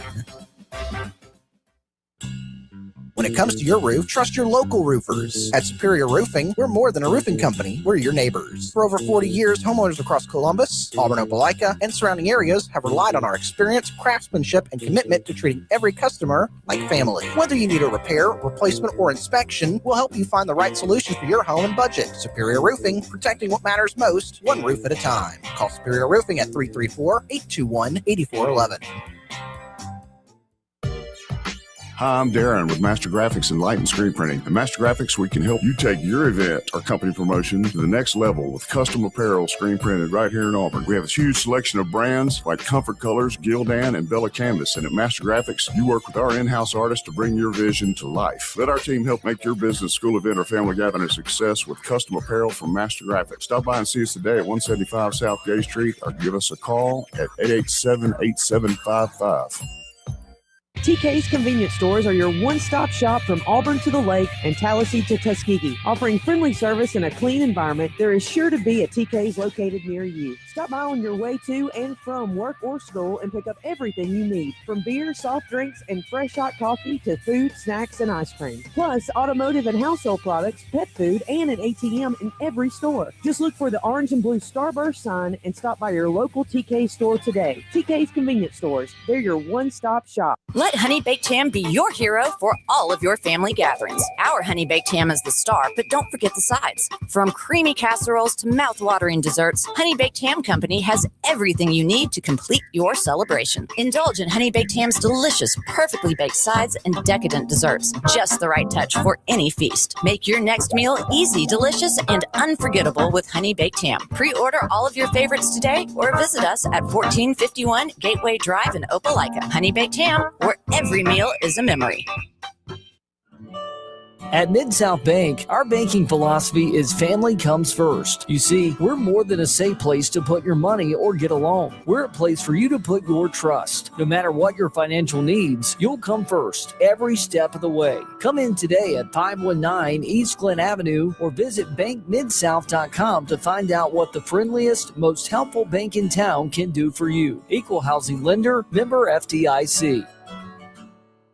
We all know Jimmy's Car Stereo in Auburn has you covered when it comes to car stereos, accessories, and expert installation. But did you know Jimmy's is also your go-to spot for ATV and UTV gear? They've got 32-inch sassies, 3,500, 4,500, and 6,000-pound winches, belts, lighting, whips, laser lights, side mirrors, bumpers, phone holders, and rear mirrors. So whether you're upgrading your ride, decking out your ATV or UTV, or adding audio to your boat, Jimmy's has the gear and the know-how to make it happen. Jimmy's Car Stereo in Auburn. If it rolls, rides, or floats, Jimmy's makes it sound better. With Progressive's Name Your Price tool, you can choose the best coverage option for you. Because you know you. Like, you know you can't cook. You're not one of those people who say that they can, but when people come over for dinner, they find out the hard way, you can't. You can't even microwave popcorn, and that's literally just one button. Plus, measuring and patience are huge parts of cooking, and that's just not you. Only you know you. So get coverage options within your budget with Progressive's Name Your Price tool. Progressive Casualty Insurance Company and affiliates. Price and coverage match limited by state law. Finding great candidates to hire can be like, well, trying to find a needle in a haystack, but not with ZipRecruiter. Its powerful technology actively finds and invites qualified candidates to apply to your job. So while other companies might deliver a lot of hay, ZipRecruiter finds you the needle in the haystack. See why 4 out of 5 employers who post a job on ZipRecruiter get a quality candidate within the first day. Try ZipRecruiter for free at ZipRecruiter.com/free. That's ZipRecruiter.com/free. ZipRecruiter. You're listening to Sports Call on Tiger 95.9 FM, WTGZ Tuskegee, Auburn. This is the Tiger Communications Sports Report brought to you by Auburn University Credit Union. I'm Tom Peavy. Back in March, head coach Stephen Pearl named Brian Kloman as the new general manager of the Auburn University men's basketball program. A veteran in the field of player personnel and strategic initiatives, Kloman joined Pearl's staff from Louisville. Prior to Louisville, Kloman was a member of staffs that went 75-27 at College of Charleston and 152-65 at Winthrop. Most recently, Kloman has helped reconstruct a Louisville roster that saw the Cardinals compile an overall record of 51-19 and 2 NCAA tournament appearances after inheriting a team that was 8-24 year prior to him arriving. The Atlanta Braves acquired outfielder Lane Thomas and minor league left-hander Bailey Falter from the Royals in exchange for 2 minor league pitchers Saturday. Thomas is hitting .232 in 97 games with the Royals this year. He has played mostly center field in Kansas City, but will move over to left field in Atlanta and likely platoon with Mike Yastrzemski. Thomas is a career .288 hitter against left-handed pitching. Falter will report to AAA Gwinnett. He has spent most of the majority of his season with AAA Omaha, pitching just 9 2/3 innings with the Royals. The Braves sent right-hander Lucas Braun and left-hander Carter Holton to the Royals. And in other Braves news, starting pitcher Ronaldo Lopez was placed on the injured list with left knee inflammation after he was scratched before Saturday's scheduled start against the Nationals. The Braves announced that Lopez was unable to pitch 35 minutes before the game. The right-hander was injured during his warm-up routine. Right-hander J.R. Ritchie was recalled from AAA Gwinnett to fill the roster spot. On the season, Lopez is 4-3 with a 3.64 ERA in a starting role and appearances out of the bullpen. The Braves are currently preparing for another home series against division rivals, the Miami Marlins, starting tonight, and you can hear all the action on AM 1230 WAUD. I'm Tom Peavy, and this has been your Tiger Communications Sports Report brought to you by Auburn University Credit Union. Auburn University Credit Union has partnered with Care Humane Society for the AUCU CARES debit card. It's free to you, and each time you swipe the card, AUCU makes a donation on your behalf. It's a win-win. For more information, visit myaucu.org. AUCU is federally insured by the NCUA and an equal opportunity lender. You're listening to Sports Call on Tiger 95.9 FM, WTGZ Tuskegee, Auburn. Whether you're leaving work, cruising around town, or listening on demand, we've still got some fun left for you. To be part of the show, give us a call at 334-887-3401 locally or toll free at 1-888-9-TIGER-9. Auburn's first and Auburn's favorite sports talk show has been on the air since 1995 and is ready for 60 more minutes of fun. Now, let's get this hour of Sports Call started.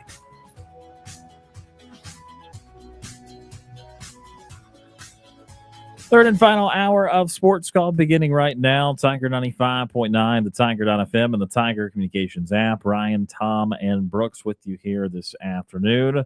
Also appreciate Jack Myrick and JJ Jackson for helping us run the streaming part of it. We are, again, live on Facebook and YouTube. If you've missed that, you can now watch the program at Sports Call Auburn on either Facebook or YouTube. Of course, we still, broadcast on our typical mediums.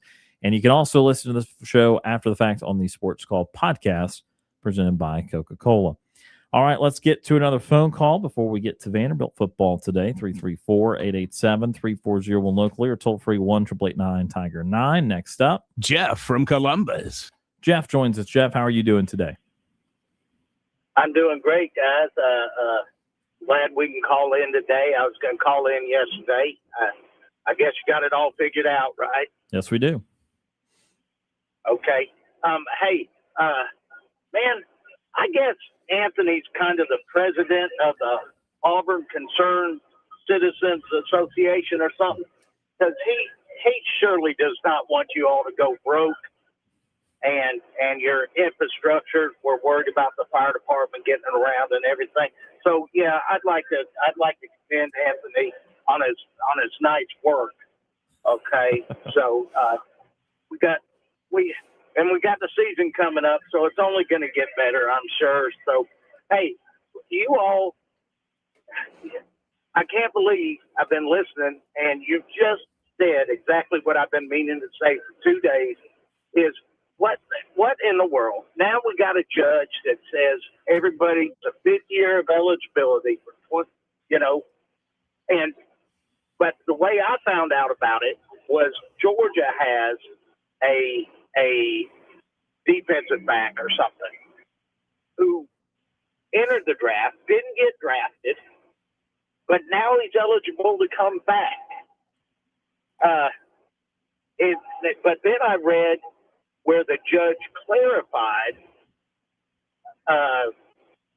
his statement, or her statement, I believe.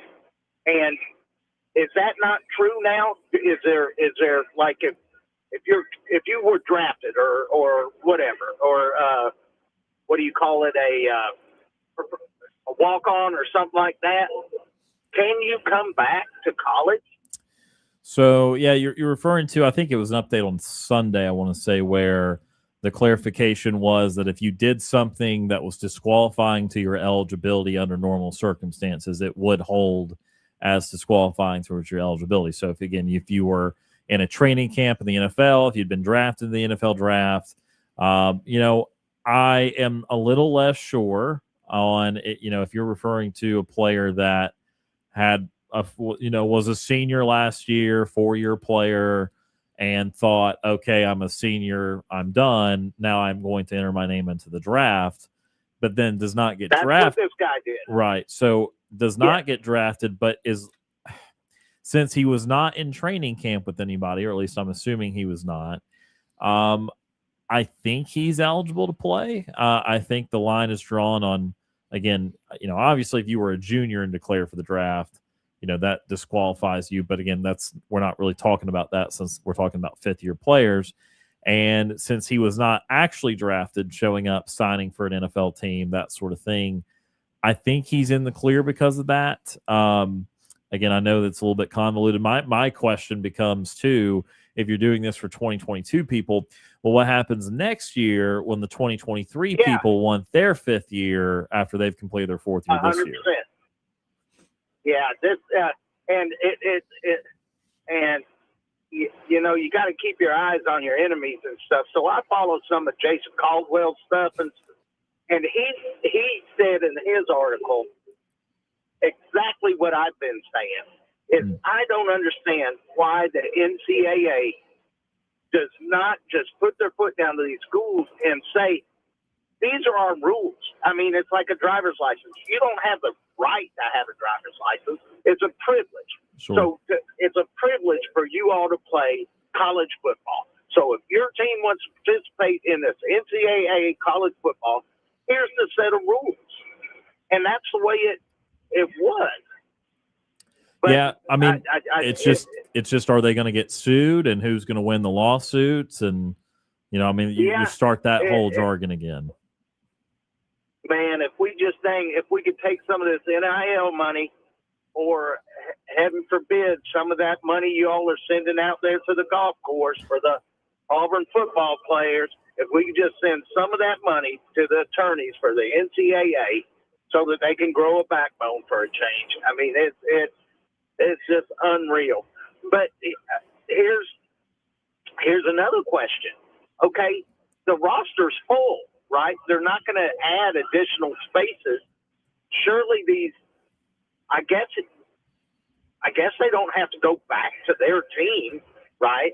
Or they do I don't unless they enter the transfer portal. There was a select few players in both football and basketball that we found to be silly at the time that were entering their names in the portal despite not having eligibility. And Auburn has a basketball player, Keyshawn Hall, who led them in scoring last year that did that. And because of that, he's going to be able to transfer. He's been talking to St. John's, Kentucky, Kansas, you name it. So if you had the foresight to do that, you can transfer.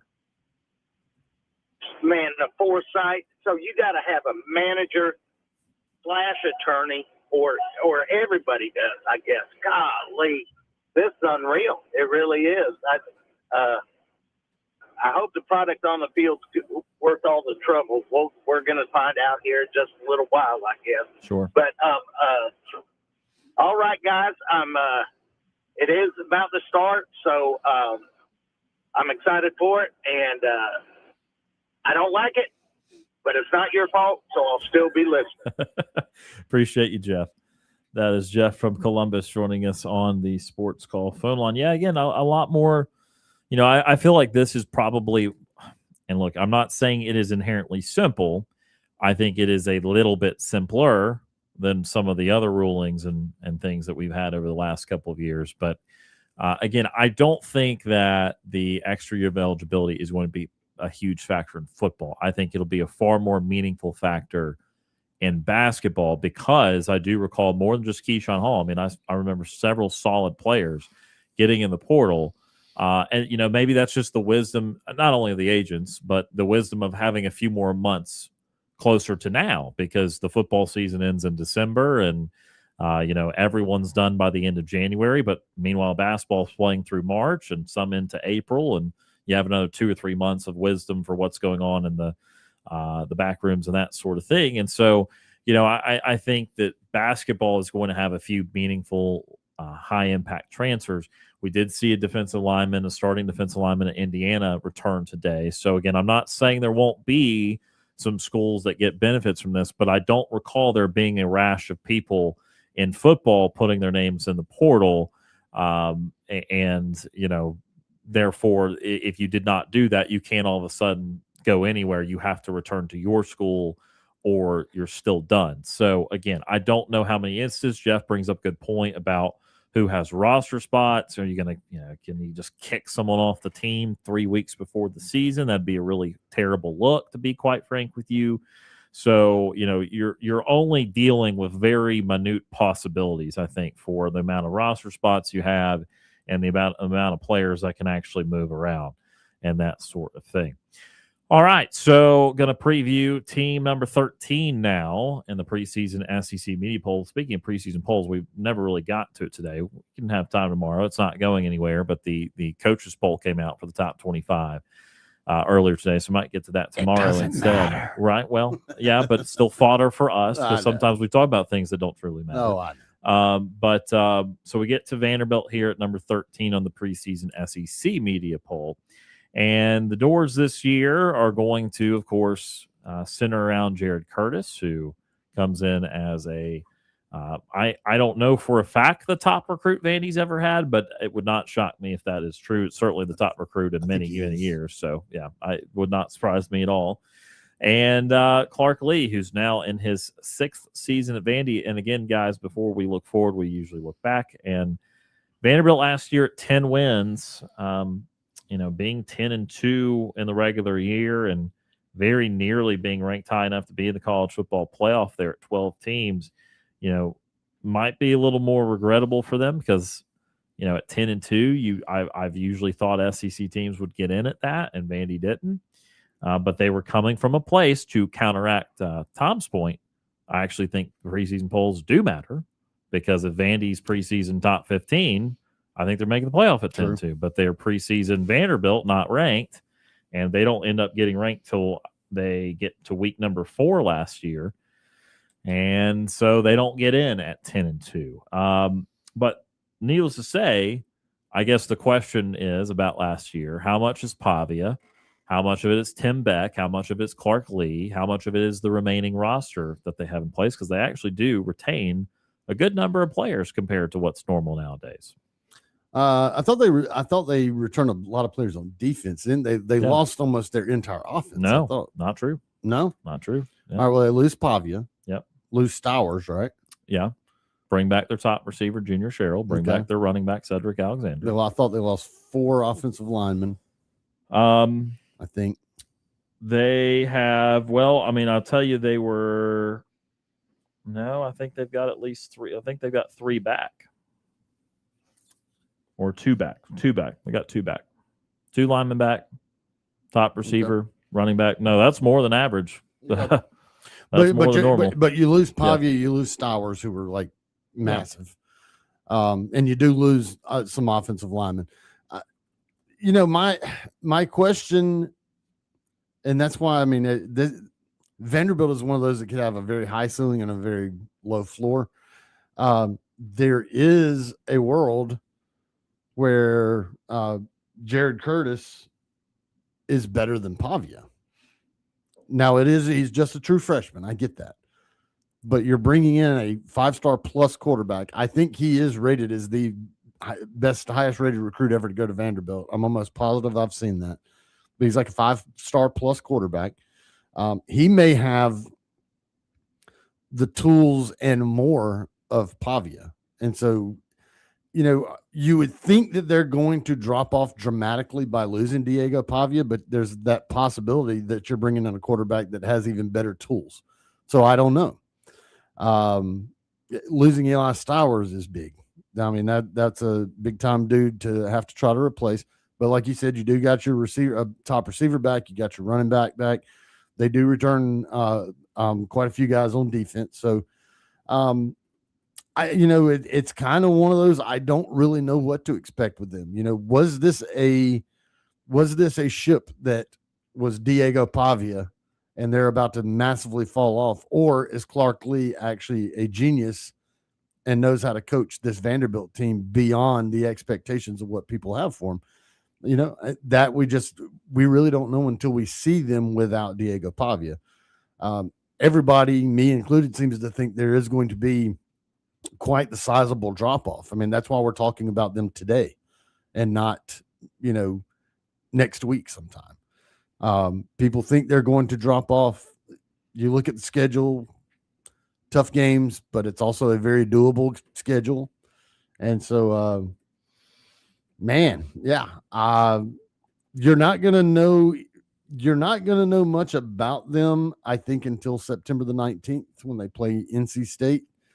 NC State's a team that I have seen preseason ranked in the ACC 5th. I've also seen them 7th.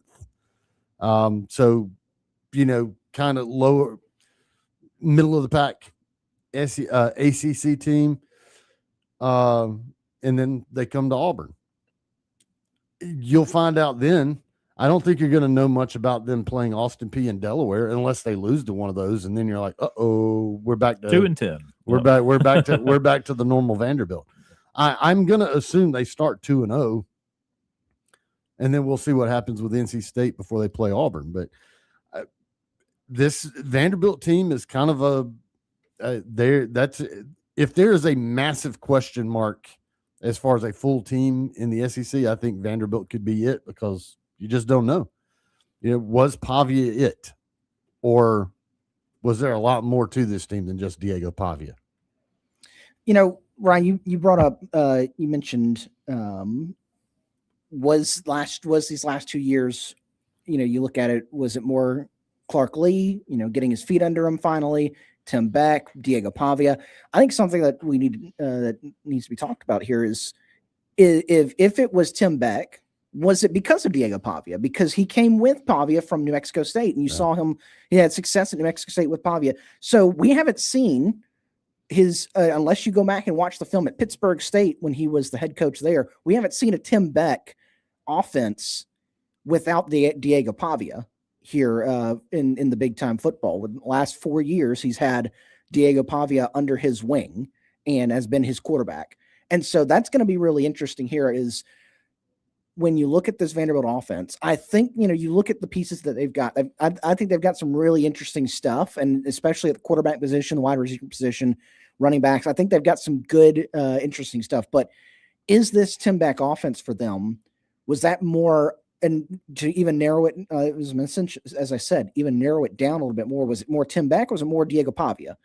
Because, Pavia's already been cut from an NFL roster. Now, did we all expect him to be a brilliant NFL quarterback? No. He's, there was so much talk about how small he was and everything. And, there was a lot of folks saying, oh, just go play CFL or go play UFL, Pavia. And, you're going to get some playing time there. You're not going to get playing time in the NFL. And so there was already that expectation there before he got released by the Ravens. And so it is, I want to see that. I want to see not necessarily just Clark Lee. I want to see that offense. I want to see Tim Beck, because Clark Lee's on that defense side of the ball. He's a defensive guy. I want to see what this offense looks like this year without Pavia, because if we're going to get a look early. Now, you do have a true freshman that you expect to be the starter. Could he be over his head a little bit in the SEC? Maybe. You never know. True freshman quarterbacks, you come in, you have, true freshman quarterbacks that come in and try to start, and sometimes they grasp it very quickly, and they come in and it's like, all right, it's just another game of football. And there's some that go, they're in over their skis. And so it's going to be very, very interesting there. Clark Lee, you look back before Pavia got there, it was 2 wins, 5 wins, 2 wins. And so you started to see a little bit there with those 5 wins there in 22, but it dropped immediately back down. So can you, if you're Clark Lee, can you keep the team at a solid position? Do I expect you to have 10 wins again this year? Probably not. It's very difficult to win 10 games in general. It's also very difficult to win 10 games when you play a Southeastern Conference schedule. And with a 9-game conference schedule now, it's going to be extremely hard to get those 10 wins. And so it's going to be interesting to see if Clark Lee can keep this team where it needs to be. We remember a few years ago at SEC Media Days, whether it be 21 or 22, whatever one of those first couple of years he was there, he said, we're going to build the best program in the country in Vanderbilt. And we all chuckled, we all laughed, and now he's got them to where they won 7 games and then 10 games. Can you keep it there now? Can you continue to have this program where it is now? We mentioned a little bit earlier, fan bases that are now pouring money into their programs. Vanderbilt is one of those. They are pouring money into that football program. They've seen the promised land, and they want to stay. And so it's going to be a big time 2026 for this Vanderbilt program, because it's, as with every SEC school, they've got a robust schedule they have to fight through. Yeah. You're going from a quarterback that was 5'10", 203 to a quarterback that's 6'3", 230. That's a big, literally and figuratively, upgrade. Yeah, but we'll see. But we'll see. He's a true freshman. He's got to have skill. Yeah. Right. And that was the whole point of Pavia, is that he was always overlooked and always overperformed. And, I think that when I watch the concepts that Tim Beck had, though, I love the things that they did, because they did not shy away from doing physical things. And you think, oh, Vanderbilt is going to have to finesse people, but no, they built the whole mentality on short yardage stuff. They were not an explosive play offense. Now, they became that more last year, and they really blossomed as a complete unit, and that's why they scored 38 points a game. But they were notorious even in year number 1 of Pavia and all that, of being able to convert 3rd and 4th and short, and they did it very effectively. And so that, to me, is an identity thing in your program more than it is one player.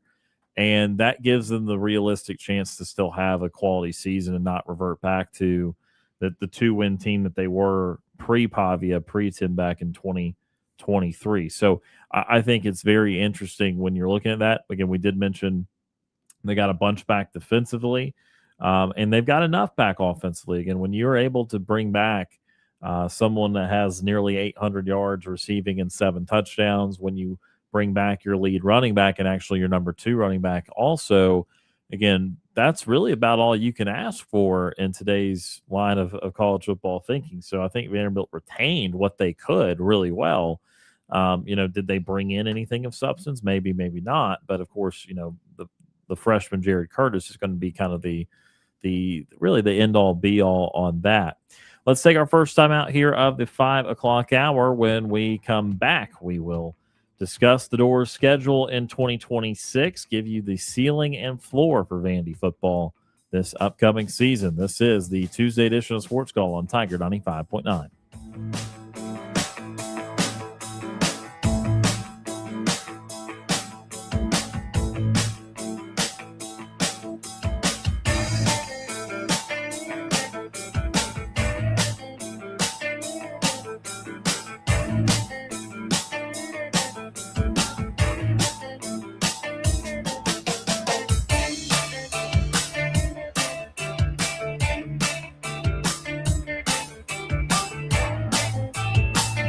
To join our conversation, tweet us your thoughts on Twitter at SportsCallAU.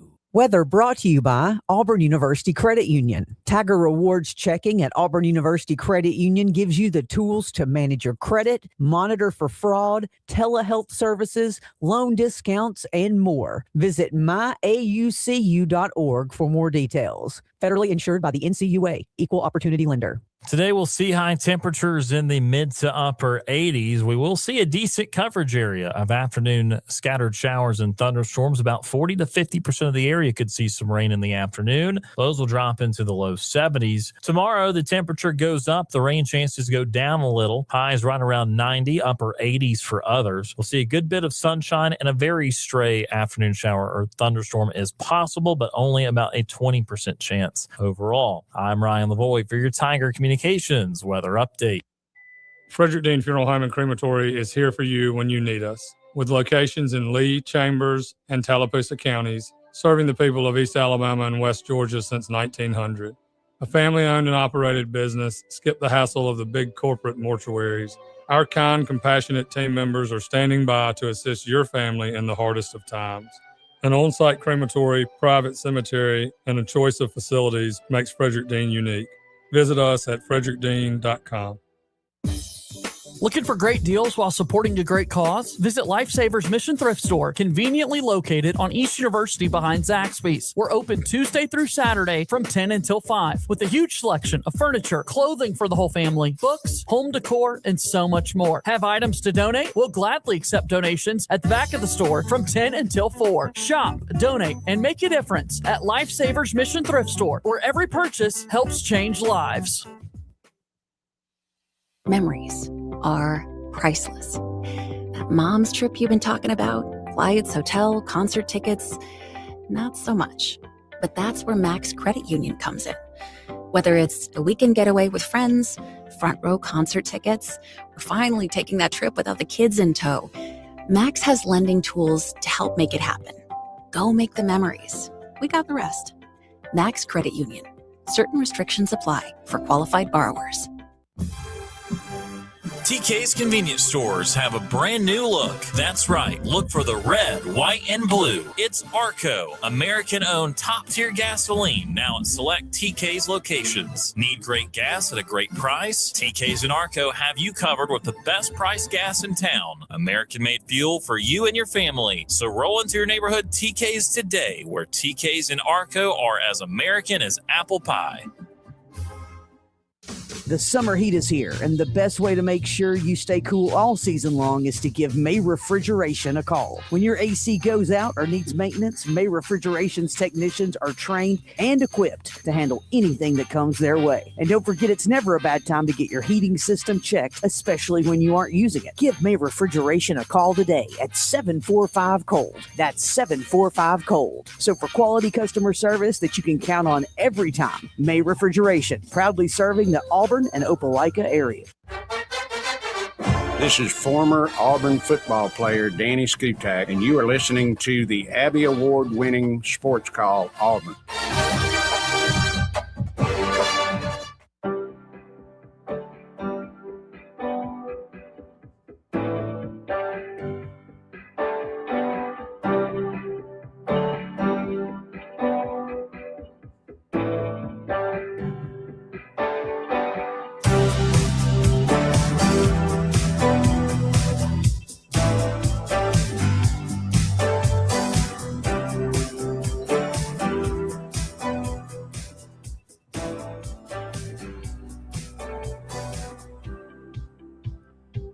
Welcome back. This is the Tuesday edition of Sports Call, Tiger 95.9, the Tiger.fm, and the Tiger Communications app. Ryan Lavoie, Brooks Childress, and Tom Peavy with you here this afternoon. Anchor down. Indeed, it is Vanderbilt Day. Tomorrow, by the way, going to be Auburn Day in this Whoa. form or fashion. Of course, we will continue to cover the Tigers all fall long, but just for the sake of the segment or segments, Auburn voted 12th by the media in the preseason SEC poll, and we will be on number 12 tomorrow, so it'll be Auburn Day. But today is Vanderbilt, and sticking with the theme that we've done every day so far, if you check out our X at SportsCallAU, we put the Twitter poll up there again. How many games will Vanderbilt win in 2026? I believe it's 4 or less, 5 to 7, and then some other options for you. So go to our social media and let us know how many games you think Vandy will win. Here is the schedule they will tackle in 2026. Austin P and Delaware to begin, both in Nashville. Also in Nashville, game number 3, NC State will be the P4 opponent for the Doors this year. They were playing Virginia Tech out of the ACC the last couple of seasons. Then first conference game on the road inside of Jordan-Hare Stadium. Then to Athens for game number 5 against Georgia. Game 6 has Vandy host Ole Miss. Game 7, Vandy for homecoming will host Arkansas. And game number 8 at Kentucky. They will be Idle on Halloween. And then November the 7th, they go to Stark Vegas to take on Mississippi State before hosting Alabama November 14th. November 21st will be in the Swamp against the Gators. And November 28th to end the season, they will take on Tennessee as the usual. All right, ceiling and floor for Vanderbilt. We'll start floor, but you can go ahead and go both. Floor, I see 4 and 8 being the floor. I think Austin P and Delaware are definite wins. You do get 3 teams that are ranked all at the bottom of the SEC in Arkansas, Kentucky, and Mississippi State.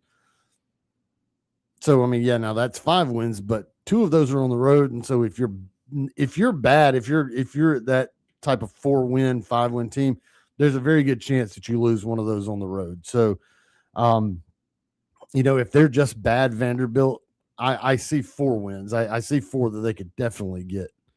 I would be stunned if they, were any lower than 4. Yeah. So that's the floor. 4 on the floor.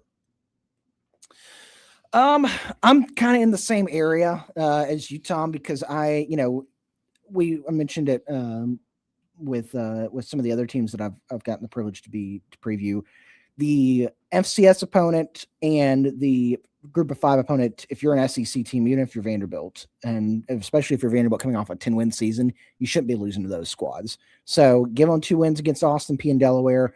I think, there's a world that a middle-of-the-pack predicted finish in the ACC, NC State can get them. Obviously, you look at that stretch going to Auburn, going to Georgia. That's 2 difficult places to play.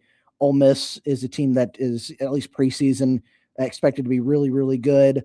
You get that middle stretch there, as you guys mentioned. I could see winning 2 if on a bad team. I could see winning 2 of those games. I feel like I have a little more confidence that you could lose a game on the road to Mississippi State, just the way they played last year, and then Alabama, Florida, Tennessee, depending on how those teams finish out the year. Definitely, obviously, those are teams that are, you would think should be able to beat a bad Vanderbilt team. So I'm in that same area. I think floor is about a 4-win team. Well, I'm now tasked with making it boring and also saying 4 wins, which is my true answer, and as the floor. Here's the thing. I think that Vandy is a better team than Kentucky, Mississippi State, and Arkansas, and I think they begin like a new tier of team. Like, I think they are closer to Auburn and South Carolina than they are to Arkansas and Kentucky and Mississippi State, in my opinion. So for me, it's hard to say they just get swept in that period and do nothing and have this really bad team. I think, as I alluded to in the last segment, there are some things left over from last year, and I think there is an identity. We're talking with different coaches when they get in the jobs. We've talked about with Alex Golesh and and several others, that they're establishing something. That's not always a win total. Sometimes that's a habit. Sometimes that's a style of play. And I think that Vandy in year 6 of Clark Lee, I think that they have been able to establish something. So the floor for me, truthfully, is still 4-8. It's the exact record that you guys said, because there's no world they're losing to Austin Peay or Delaware. And I lump in NC State, Arkansas, Kentucky, Mississippi State, and say even the worst Vandy team, I still think, because they're better than 3 of those teams, wins 2 of the games.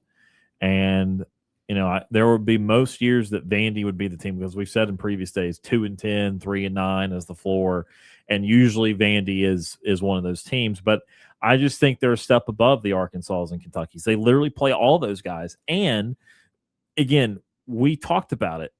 Arkansas, Kentucky, Mississippi State don't play each other. They only the quote weakest or lowest rated team they play is theoretically Vanderbilt. Well, Vanderbilt gets to play all 3 teams below them. And so I think in their bad equation, they don't take advantage of your Floridas or Tennessees, and they do lose one of these games, or maybe they lose to NC State, whatever. But I don't think they lose them all. In fact, I think they still win 2 of them. So my floor is 4-8. What is your ceiling? My ceiling for them is 8-4. And so my reasoning for that would be Austin Peay, Delaware, NC State, Auburn. That gives you 4. Arkansas, Kentucky, Mississippi State. That gives you 7.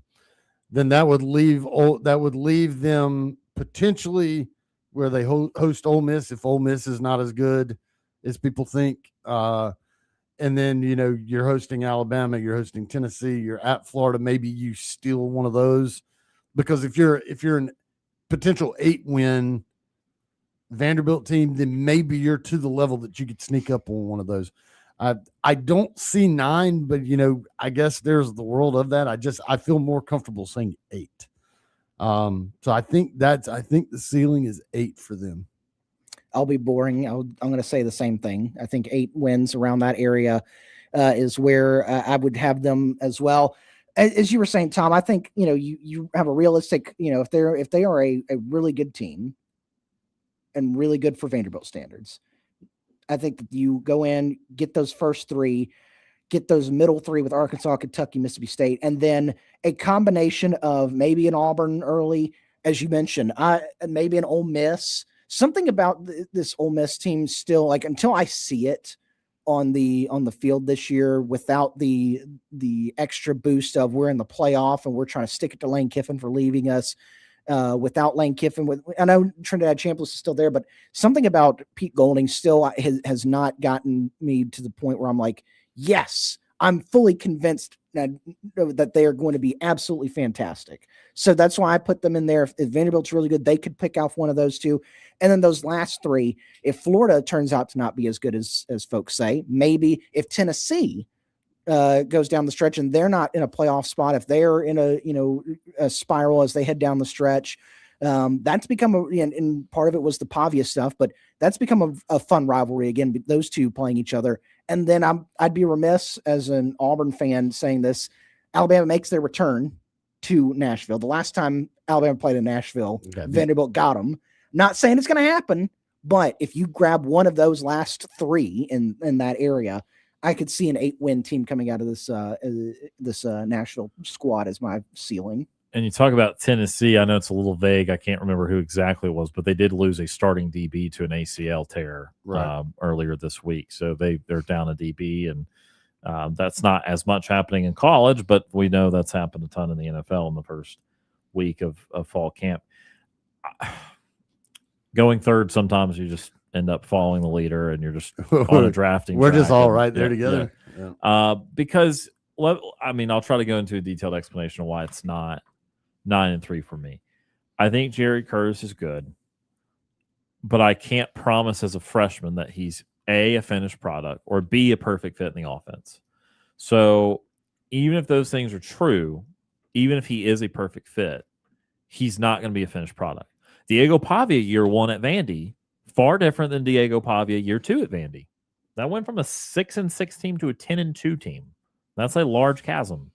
So Jared Curtis in year number 1, not going to be, I don't think a world beater. Could he be his junior season, whether at Vandy or somewhere else? I would subscribe to that. He was one of the top-rated quarterback prospects in the country. So when I look at the schedule, the best version of Vandy, they start 3-0. They have every opportunity to beat Auburn, which would be disgusting again, but they could do it. I don't think there's any world they beat Georgia, Ole Miss, or Alabama. The only way they beat Alabama is if Bama has already lost 3 or 4 times to that point in the year, and they're having this awful, potentially firing Kalen DeBoer experience. But I don't see that from them again. So I think Georgia, Ole Miss, and Alabama are losses. Now, when it comes to the rest of it, again, I think you group in Florida and Tennessee primarily, maybe Auburn, and say out of those 3, even their best version might still lose game. Maybe Florida is worth the hype, and that's in Gainesville, and that's tough. Maybe Auburn's worth hype, and they're not winning in Jordan-Hare. Or maybe you lose a rivalry game to Tennessee. But I think even the best Vandy goes around can't beat all 3 of those teams and goes 2-1 and wins 8 games. So we have been incredibly boring because we've agreed.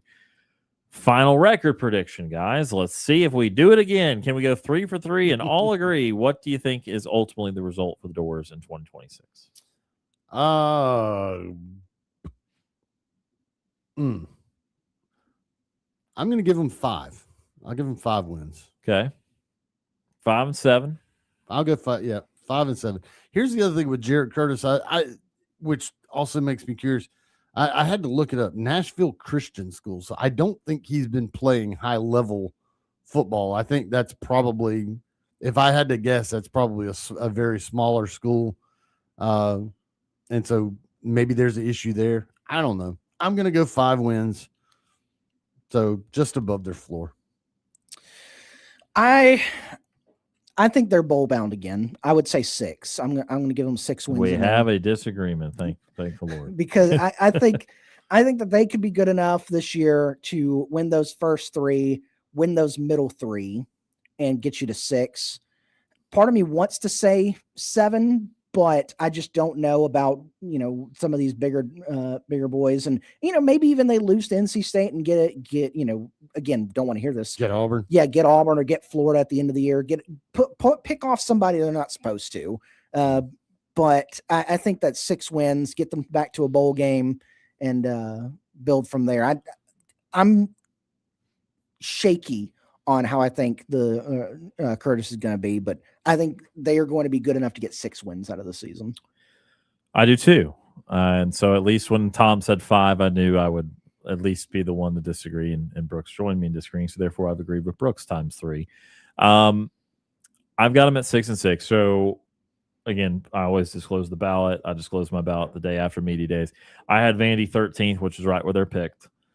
So far I had disagreed because Mississippi State was picked 15 and Kentucky 14 in the league, and I swapped that. So I had Arkansas 16, Kentucky 15, State 14, Vandy 13.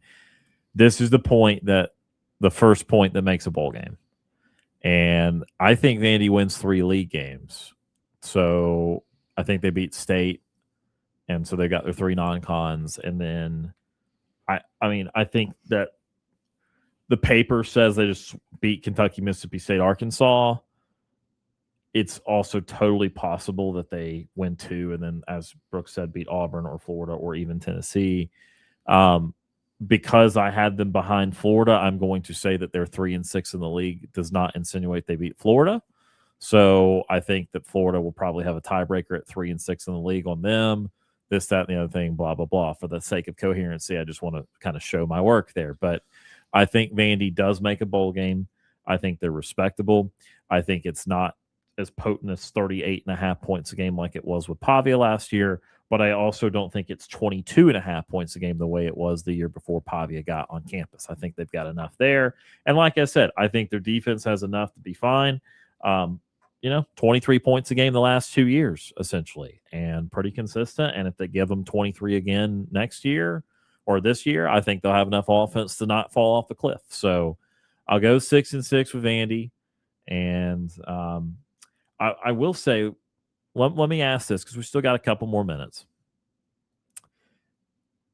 Is there a record other than 1-11 or 0-12? Because that would be ungodly.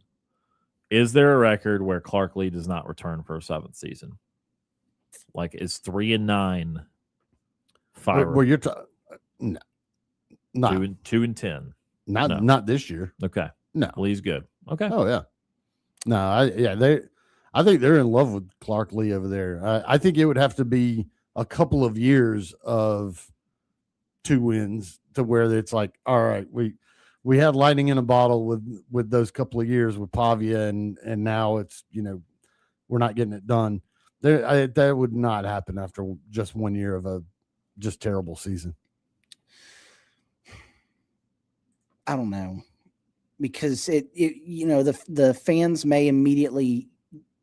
Here's the thing: is the fans may immediately start to say, "Well, it was just Pavia," because you look at his record before Pavia got there, and it was 2.52 in the win column in those 3 years, and so the fan base, the boosters may see it as, well, it was, so we got to move on.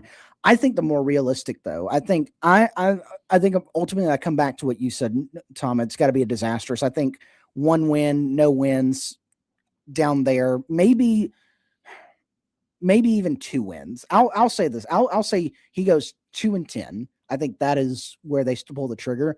I think if they don't make a bowl game this year, I think that if it is the offense's fault, they move on from Beck, because at that point, I think the fans would be like, well, it was just Pavia. Let's get him out of here. Let's get another offensive coordinator in here to work with our young quarterback and hopefully keep him in the at Vanderbilt, because I think that, as you said, I think there's enough equity built up with Clark Lee getting Pavia there and getting them a 10-win season that they wouldn't fire him unless it's a complete disaster. I think they would want, though, to move coordinators and specifically offense if it's their fault. I was just going to say, if there's one team in this league that I've never seen just knee-jerk reaction, it's Vanderbilt. So, like, even one bad season, yeah, I could see other teams in the SEC going, nope, get out.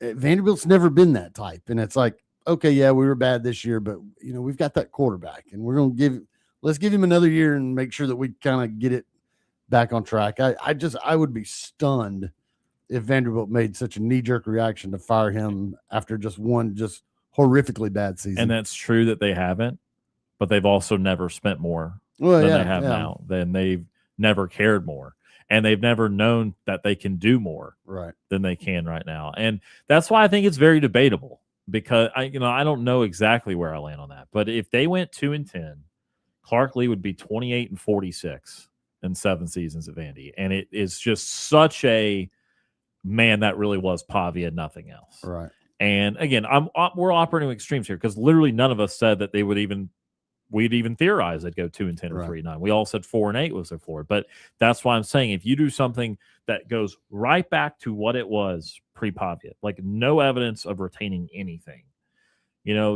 I think that's a real discussion. And I don't know where they finish on the discussion. And I mean, surely, again, to Brooks's point, coordinators got to go. Like, something's got to go if they go 2-10 or 3-9. Because I think they would do that. But I mean, they would just make the argument that, man, like we do it with Norvell, right? Like, take Jordan Travis out. Every year FSU has been in existence under Mike Norvell minus Jordan Travis has stunk. And if you did take out 2 Pavia years, you would be taking out a 17-9 run. Outside of that, Clark Lee is 9-27 at Vandy. And if he went even 3-9, that's 12-36. And it's like, it's really hard to sell me on that guy can coach outside of having Diego Pavia. So I don't know. And again, this might be a very futile conversation. And you know what? I hope it is. Like, obviously I don't want them to beat Auburn, but if someone's got to win football games this conference, if Vandy wants to win football games, like, that's great. I think that's fine. But I do think that they are caring more now than ever, as is, I think, a lot of schools in the country. And I think it would open up a very good debate that they would have. And it could go, I will look this back up. We could see it go the way of Derek Mason, where Derek Mason had a rough start, 3 wins, 4 wins, then got to where it was 6, 5, and 6. So got 2 bowl games in there. Well, the year after his second bowl game, he went 3-9. They let him come back and then fired him mid-season, that 2020 season. He was 0-8. going into that, but they fired him before the end of the season. And so maybe that could be a possibility is if it's goes back downhill, you say, all right, you're coming back. But if it starts to get bad, we're going to pull the trigger quicker next year. That would prove Tom's point that they would not knee jerk one season and they would allow it to come back. And again, Derek Mason never reached the height of a 10-win season. Fair. So you would have more equity in Clark Lee. But as we always talk about, the expectations change when you do stuff like that. And there's again, okay, fine. If Clark Lee had Diego Pavia for just the 6-win season, and then they had someone else, some transfer last year, and now they're going to Curtis, I think that's different. But the same guy has the only 2 productive seasons in the Clark Lee era at quarterback, a 7-win season and a 10, and you start sniffing around, man, only one guy was built to do this the way that they're trying to do it. It makes for interesting conversation. Again, Florida State would have loved to already given up on Mike Norvell, at least their fan base, because it seems very clear that Jordan Travis was the only one that Mike Norvell could get to run what they were trying to do and actually operate efficiently in that. It remains to be seen if this can be repeatable. And again, Brooks' great point from earlier, Tim Beck, I think, is really good. I don't know that because I have not seen another quarterback run that at the college, at the D1 college level. So going to be interesting in Nashville. I think it could go multiple different ways. But again, to be fair, that's how it goes for a lot of different schools. I think we probably had one of the more narrow ceilings and floors. 4-8 to 8-4 is, I think that's pretty standard. I think that's going to be what we have for a lot of different schools. But that's a look at Vanderbilt football. Again, coming up tomorrow, and we'll do the same type of exercise with Auburn. Obviously, we're always digesting and talking about Auburn and thinking about the future for the Tigers, but we'll do it in the same manner in which we are doing for these other schools because they were picked 12th in the SEC in the preseason, and we are going to be at number 12 tomorrow. But that does it for us here today on the program. Brooks Childress, thank you for being here, sir. We will see you again later this week. See ya. And Tom Peavy, thank you for being here today, sir. We will see you again tomorrow. Absolutely. I'll be here. Enjoyed it. That does it for us here on this Tuesday. Another shout out to JJ Jackson and Jack Myrick for running the streaming side of things. We appreciate everyone for tuning in on the visual medium of Facebook and YouTube. As always, we appreciate all those that tuned in to the program also and listened however you might have done that. For Brooks Childress and Tom Peavy, my name is Ryan Lavoie. Have a great rest of your Tuesday. Enjoy Brooks for waving to you for one more second, and we will talk to you again tomorrow.